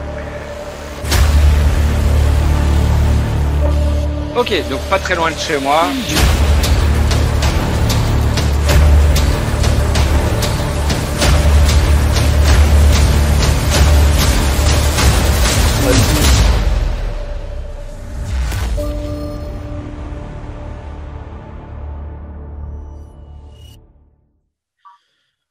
Pléthore de réalisateurs se sont essayés à la saga, d'excellents techniciens pour une saga, plutôt une saga de producteurs d'ailleurs. Certains ont brillamment réussi l'exercice, d'autres un peu moins. Mais de grands noms ont souvent été évoqués comme Hitchcock, Spielberg, Tarantino ou encore dernièrement Christopher Nolan. On peut souligner le fait que depuis le milieu des années 90 jusqu'à aujourd'hui, les producteurs de James Bond tendent leur choix vers des auteurs plus dramatiques, à l'image de Michael Apted pour Le Monde ne suffit pas, réalisateur de Gorille dans la brume qui nous a quittés il y a quelques semaines. Et dernièrement, Sam Mendes pour Skyfall, Spectre ou encore Kari Fukunaga pour Mourir peut attendre. Danny Boyle avait d'ailleurs été engagé pour Bond 25 avant de jeter l'éponge pour la célèbre phrase « divergence artistique ». Alors messieurs, je vous pose la question du soir. Un James Bond aurait-il dû ou devrait-il être réalisé par une personne de renom? Je vais commencer par Jessie. Jessie, ton avis sur la question? Moi, je suis plutôt d'accord. Après, je pars du principe que James Bond, c'est des codes. Si on ne respecte pas certains codes, c'est pas un James Bond. Donc, il y a des réalisateurs qui sont plus capables que d'autres. Moi, personnellement, celui que j'aurais vraiment aimé voir un film de James Bond, c'est encore possible. C'est lui d'ailleurs qui a, je pense, poussé Daniel Craig vers le rôle, c'est Matthew Vaughn, qui avait fait Layer Cake et qui a réalisé notamment aussi les derniers Kingsman.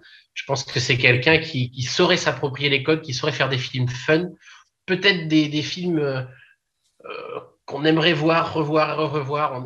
Certes, je pense pas qu'on serait dans du dramatique, mais avec Daniel Craig, on a été servi. Je pense que si la saga devait se relancer et devait aller vers quelque chose de plus fun, avec peut-être par exemple un acteur comme Tom Hiddleston, je pense que Matthew Vaughn, il est clairement capable de faire ça.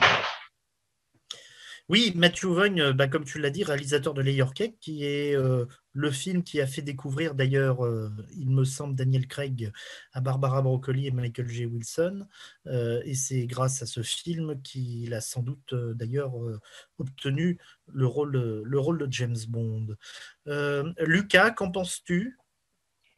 Alors moi, je pense pas forcément qu'il faille avoir un réalisateur de renom, parce que ce qu'il faut, c'est quelqu'un qui suive bien les codes de la franchise et qui respecte ce que le public attend d'un James Bond, et pas quelqu'un qui fait du grand cinéma pour en mettre plein les yeux à tout le monde. Donc après, il y a comme on a beaucoup parlé de Sam Mendes qui est quand même un grand réalisateur. Il a fait des bonnes choses avec Skyfall. Moi, j'ai beaucoup aimé. Mais je sais pas, ça a beaucoup changé par rapport aux anciens Bond. Il a mis sa touche à lui et il a réussi pour Skyfall, un peu moins pour Spectre. Mais je pense qu'il faut simplement quelqu'un qui respecte ce que le public attend et qui fasse quelque chose de juste et de propre. Et oui, oui, parce que je suis assez d'accord avec toi, parce que James Bond est quand même une saga de producteurs, et généralement, il faut et on l'a vu jusqu'à quasiment la période Brosnan, c'est surtout des bons artisans, John Glenn, par exemple, était un excellent artisan. Il a fait 5 James Bond, et d'ailleurs 5 qui font sans doute partie des meilleurs, même si on peut critiquer Octopussy, Dangereusement Vôtre, mais Damien dit non de la tête, mais ce sont des bons... Dangereusement Vôtre peut-être, Octopussy certainement pas. Ah oui, c'est Octopussy, non, je suis pas d'accord. Dangereusement Vôtre... Il faut savoir qu'Octopussy est le film préféré de John Glenn. C'est le film dont il trouve le plus abouti en tant que James Bond, d'après John Glenn lui-même. Oui, mais Octopussy, on va pas partir sur ce débat-là, mais simplement pour dire qu'Octopussy, ça reste un excellent film d'aventure qui prend les règles d'Indiana Jones aussi, parce qu'à l'époque c'était Indiana Jones, c'est James Bond est quand même le résumé de son époque quand le film sort. Et à cette époque-là, on était en 83 pour Octopussy. En 83, c'était la folie Indiana Jones. Il faut aussi le rappeler. Géronimo, qu'en penses-tu sur cette question ? Alors, sur cette question, bon, tu viens de le dire, hein, James Bond, c'est une saga, la saga Eon, en tout cas, c'est une saga de producteurs. Donc, le choix du réalisateur, tant qu'il soit quelqu'un de renom, donc comme Sam Mendes et comme l'ont été d'autres réalisateurs à l'époque Sean Connery, je pense qu'il faut que ce soit quelqu'un qui s'accorde vraiment au code. Je reviens un petit peu sur le côté Tarantino. C'est très connu. Tarantino, il a vraiment voulu réaliser Casino Royale avec Pierce Brosnan, si je dis pas de bêtises. Qu'est-ce que ça aurait donné un James Bond avec Tarantino? À mon avis, il aurait peut-être quand même su s'approprier les codes. Il n'aurait pas fait du Tarantino. J'ai déjà vu, par exemple, alors c'est une série, Les Experts Las Vegas. Il a réalisé 2 épisodes qui étaient très intéressants, très bien réalisés, mais c'était les codes des experts. C'était pas du Tarantino avec beaucoup de parlotte et de la violence. C'est horriblement résumé ce que je viens de dire, parce que j'adore Tarantino. Mais je pense qu'il aurait pu s'approprier les codes.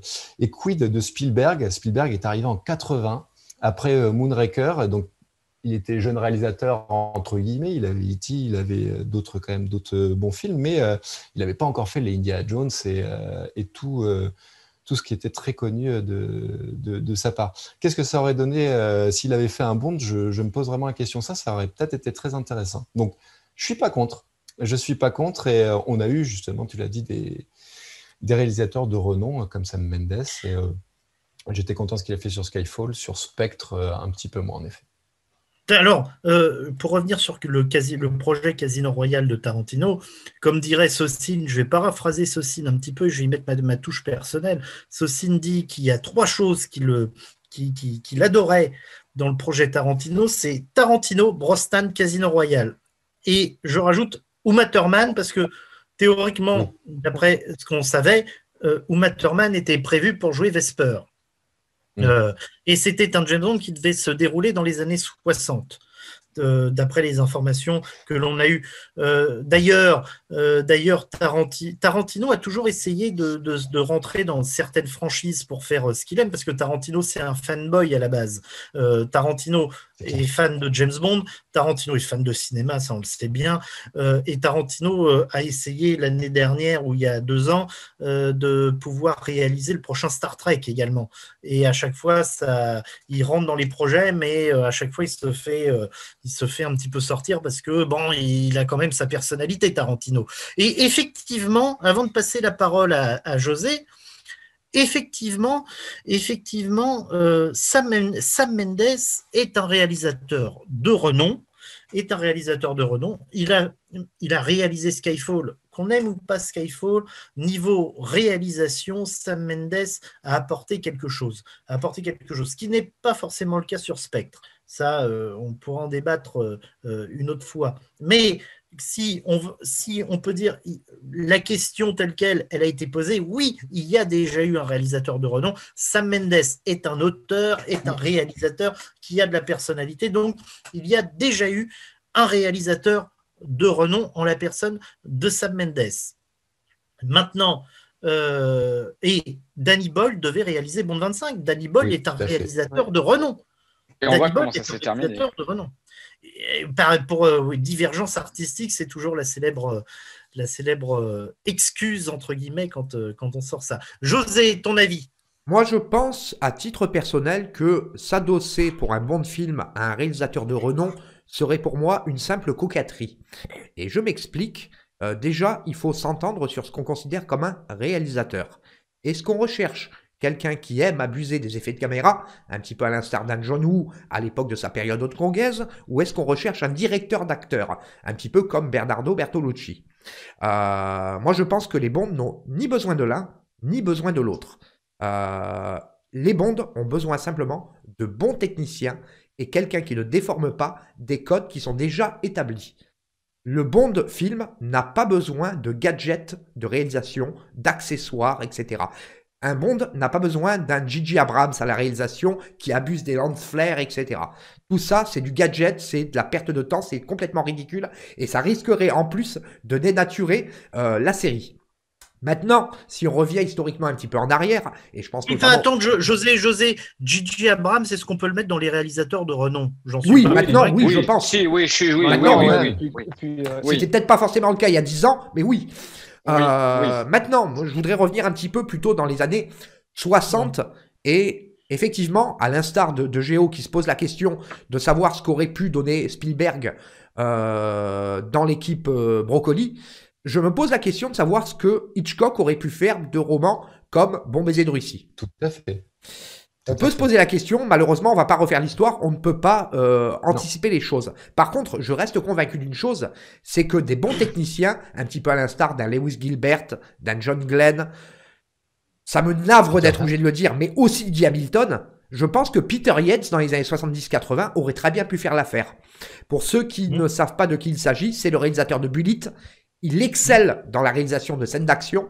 C'est aussi, accessoirement, le réalisateur des grands fonds avec Nick Nolte et Jacqueline Bisset.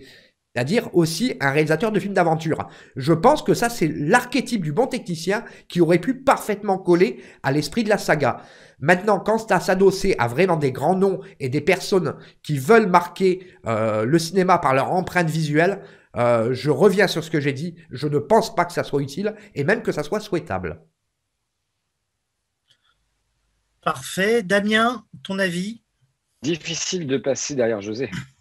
Oui, parce que difficile position.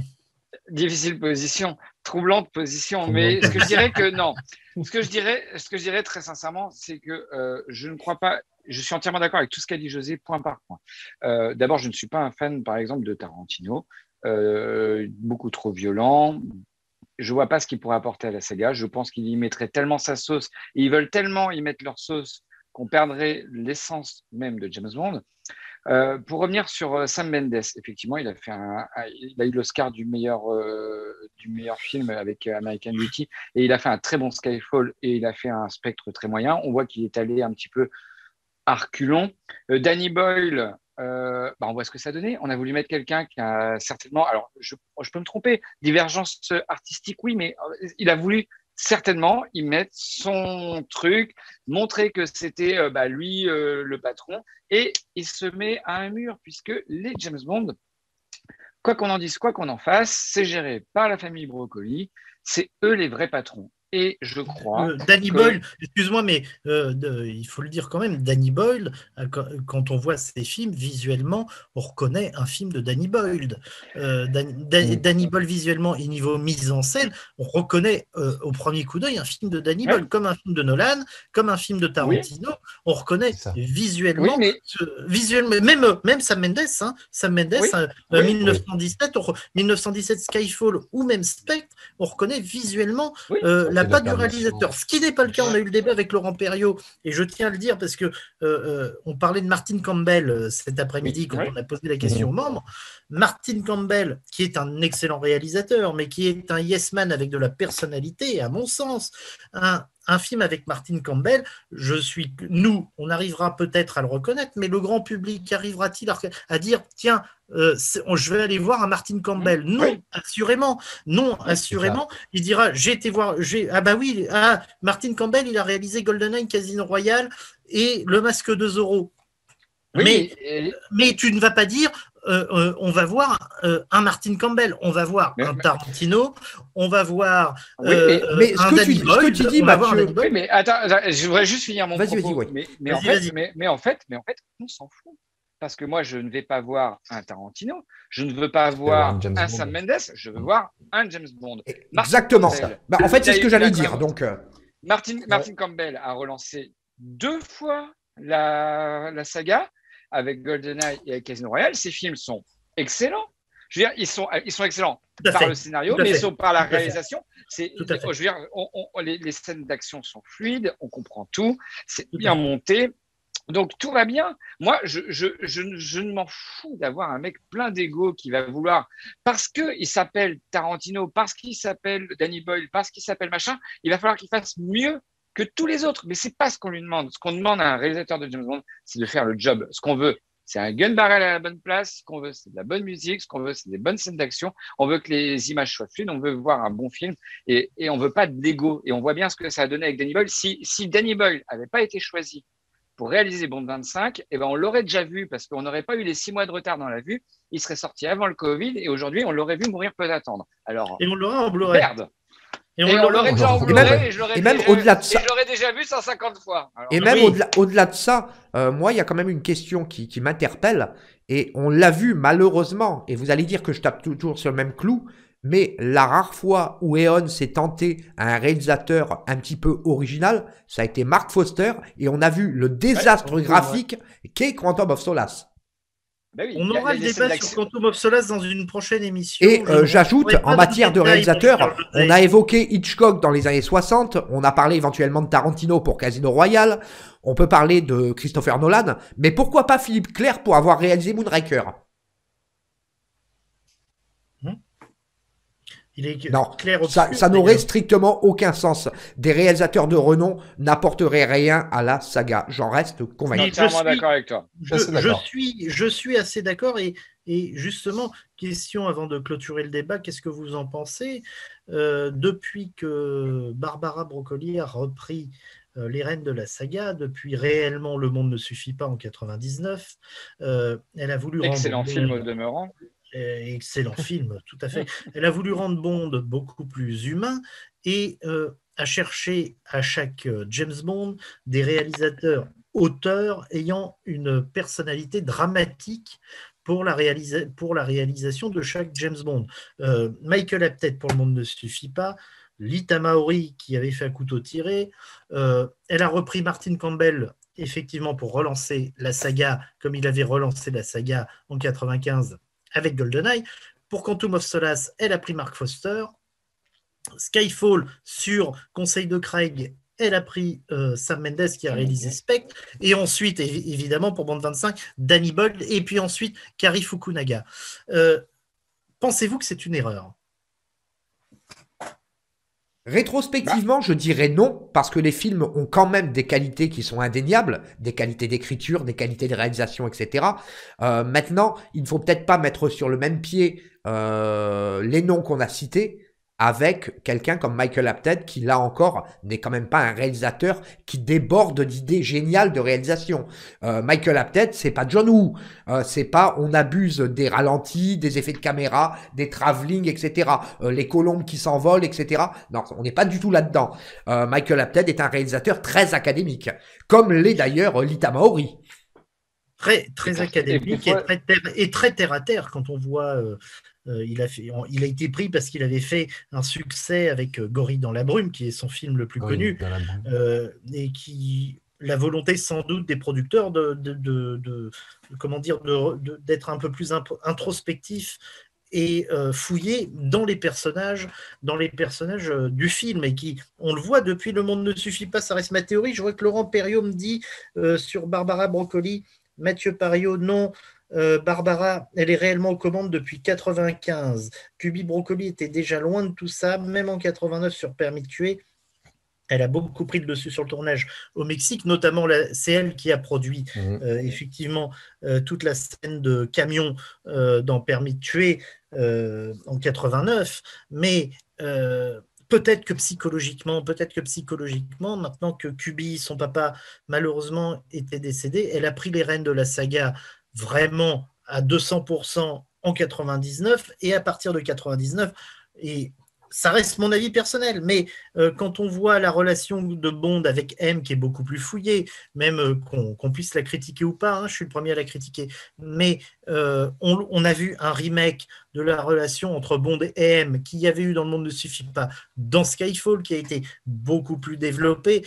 Est-ce que Barbara Broccoli ne cherche pas plus des auteurs que des techniciens comme il y a eu dans la saga jusqu'en 95? Après, la vraie question qu'on peut poser, c'est que si Barbara Broccoli recherche des réalisateurs qui sont aussi auteurs, c'est qu'elle doute de la qualité d'écriture de Purvis et Wade. Exactement, c'est ce que j'allais dire. Si elle a besoin d'auteurs, qu'elle travaille déjà bien les scénars, parce que quand c'est pour nous pondre que Blofeld, c'est le demi-frère de James Bond. Merci, oui, Damien. voilà. Il y a un moment donné, je crois que c'est pas le réalisateur qui fait la qualité du film. Et encore une fois, on en revient au fait que peu importe le réalisateur. Oui, enfin, Purvis et Wade qui dure depuis Le Monde ne suffit pas sur la saga en tant que scénariste. Ils avaient très bien commencé. Ouais, mais disons que contrairement au Pinard, il ne se bonifie pas dans le temps. Oui, mais c'est quand même eux qui ont sorti Casino Royale et Skyfall. Casino Royale, on est d'accord. Enfin, sur Skyfall, il y a quand même Paul Haggis qui en a mis une grosse couche. Hein. Oui. Sur Casino Royale, tu veux dire. Et attends, ils ont eu le temps de les écrire. Hein. Et ils ont eu le temps de les écrire. Hein. On n'est plus à un film tous les 2 ans. Hein. Bref. Est-ce que Bond 26 est déjà en train d'être écrit? Est-ce qu'on est déjà en train de travailler dessus? Est-ce qu'il y a quelque chose de quoi que ce soit? Il n'y a rien de fait, il n'y a que dalle. On va se retrouver encore à attendre encore 10 ans pour avoir un film. Et ils rappelleront Purvis et Wade pour sortir de la mouise des idées pour Bond 26, sans doute. Sûr, ça. Sans doute, c'est ce qui se fait depuis quelques années. Bon, écoutez, messieurs, je pense que on a bien débattu le sujet. Oui, il y a des réactions sur les Mais il y a tellement de réactions que je ne vais pas pouvoir toutes les lire. Il y en a vraiment beaucoup. Donc, Laurent Perriot disait qu'il faut un bon... en fait, il est d'accord avec moi. Il faut un bon technicien qui a un grand savoir-faire, oui. Comme l'était John Glenn ou Martin Campbell, les films de Bond sont des films de producteurs. Tout à fait. Bon, François, justement, a défendu Octopussy. Laurent Perriot dit que Glenn a été monteur-réalisateur de la seconde équipe avant d'être réalisateur des films. Il avait donc du global d'un bon film. Bon, ça, j'étais d'accord avec tout lui. comme Peter Hunt. Hein. Ouais, ce que je veux dire, comme Peter Hunt, qui a fait une très bonne réalisation pour moi. Oui, on n'a pas cité Peter Hunt, mais effectivement, c'était un petit peu le même profil que John Glenn. C'est un technicien. Alors, je vous propose des trucs vite fait. Qu'est-ce que vous pensez d'un Guy Ritchie, c'est celui qui a réalisé, si je ne dis pas de bêtises, les Sherlock Holmes? Snatch, Arnaque, Crime et Botanique, Rock'n'Roll. Bon, moi, je suis contre, mais bon, le problème de Guy Ritchie, c'est comme Tarantino, un peu. Enfin, ils font pas tout à fait la même chose, mais après, pour moi, Guy Ritchie, pas forcément très loin de Matt Vaughn, que tu disais, Jesse. Oui. Donc, je préfère Matthew Vaughn, c'est on est vraiment un gentleman, là, pour le coup. Je suis d'accord avec Jesse. Je suis d'accord avec Jesse, je préfère largement Matthew Vaughn à Guy Ritchie, mais effectivement, tu as raison, Guy Ritchie se rapproche beaucoup plus de Matthew Vaughn au niveau de la réalisation et du rythme, et visuellement aussi. En parlant de Matthew Vaughn, il y en a qui disent, oui, par rapport à Kingsman, c'est vrai que c'était quand même un peu, pas une parodie de James Bond, mais on n'est quand même pas très très loin des on est un peu James dans Bond. les codes, oui. Et c'est sympa, c'est fun, c'est rigolo. Bon, après, sans aller dans l'outrance comme Kingsman peut être, avec l'explosion des têtes dans le premier, enfin tout ça, mais ça peut être des idées un peu sympathiques. Et il y a Laurent Perriot qui redit un truc, et je terminerai là-dessus. Quand on voit le nombre de noms et de réécriture sur le scénario de No Time to Die, ça laisse rêveur. Et je crois que c'est le grand problème, c'est surtout ça. Non, mais attends, le fait est qu'un film soit écrit par plusieurs mains n'est pas un problème en soi. Et là, je m'inscris un petit peu en faux par rapport à ce que dit Laurent. Et pourtant, Dieu sait que je suis souvent d'accord avec lui. Quand on prend historiquement, le scénario de L'espion qui m'aimait a épuisé combien de scénaristes avant d'arriver à sa version finale? C'est passé par les mains d'Anthony Burgess, par les mains de John Landis, de Christopher Wood, de Richard Maybon, de Tom Mankiewicz, pour citer les plus connus. Je crois qu'il y a pas loin d'une dizaine de scénaristes qui ont travaillé sur les bases de L'espion qui m'aimait, pour finalement connaître le film que l'on connaît et qui est probablement, encore aujourd'hui, plus de 40 ans après sa sortie, parmi les meilleures bombes de toute la saga. Oui. C'est pas faux. Eh bien, espérons que ce soit pareil pour No Time to Die. Eh ben, espérons. Il y avait eu beaucoup de réécriture pour Spectre, d'ailleurs. Il y a eu beaucoup de réécriture pour Spectre. Ça n'a pas donné un grand scénario, mais bon, on avait passé un bon moment quand même, parce qu'on ne s'ennuie jamais devant un James Bond. En tout cas, Lucas, pour ta première participation, est-ce que comment ça s'est passé? Eh ben, j'ai été troublé de cette émission. Moi aussi. Non, c'était très très sympa. Vraiment, vous êtes super cool. Du coup, si jamais il vous manque quelqu'un une autre fois, bah, je suis là. Eh bien, tu reviendras avec grand plaisir. Jessie, à bientôt. À bientôt, Géo. À bientôt, José. Ciao. À bientôt. Damien, on te retrouve la semaine prochaine à ma place pour The Question is Not Enough. Merci de nous avoir suivis. Et moi, je vous dis à bientôt. Faites attention à vous. Faites attention à vos proches. Allez, salut. Ciao.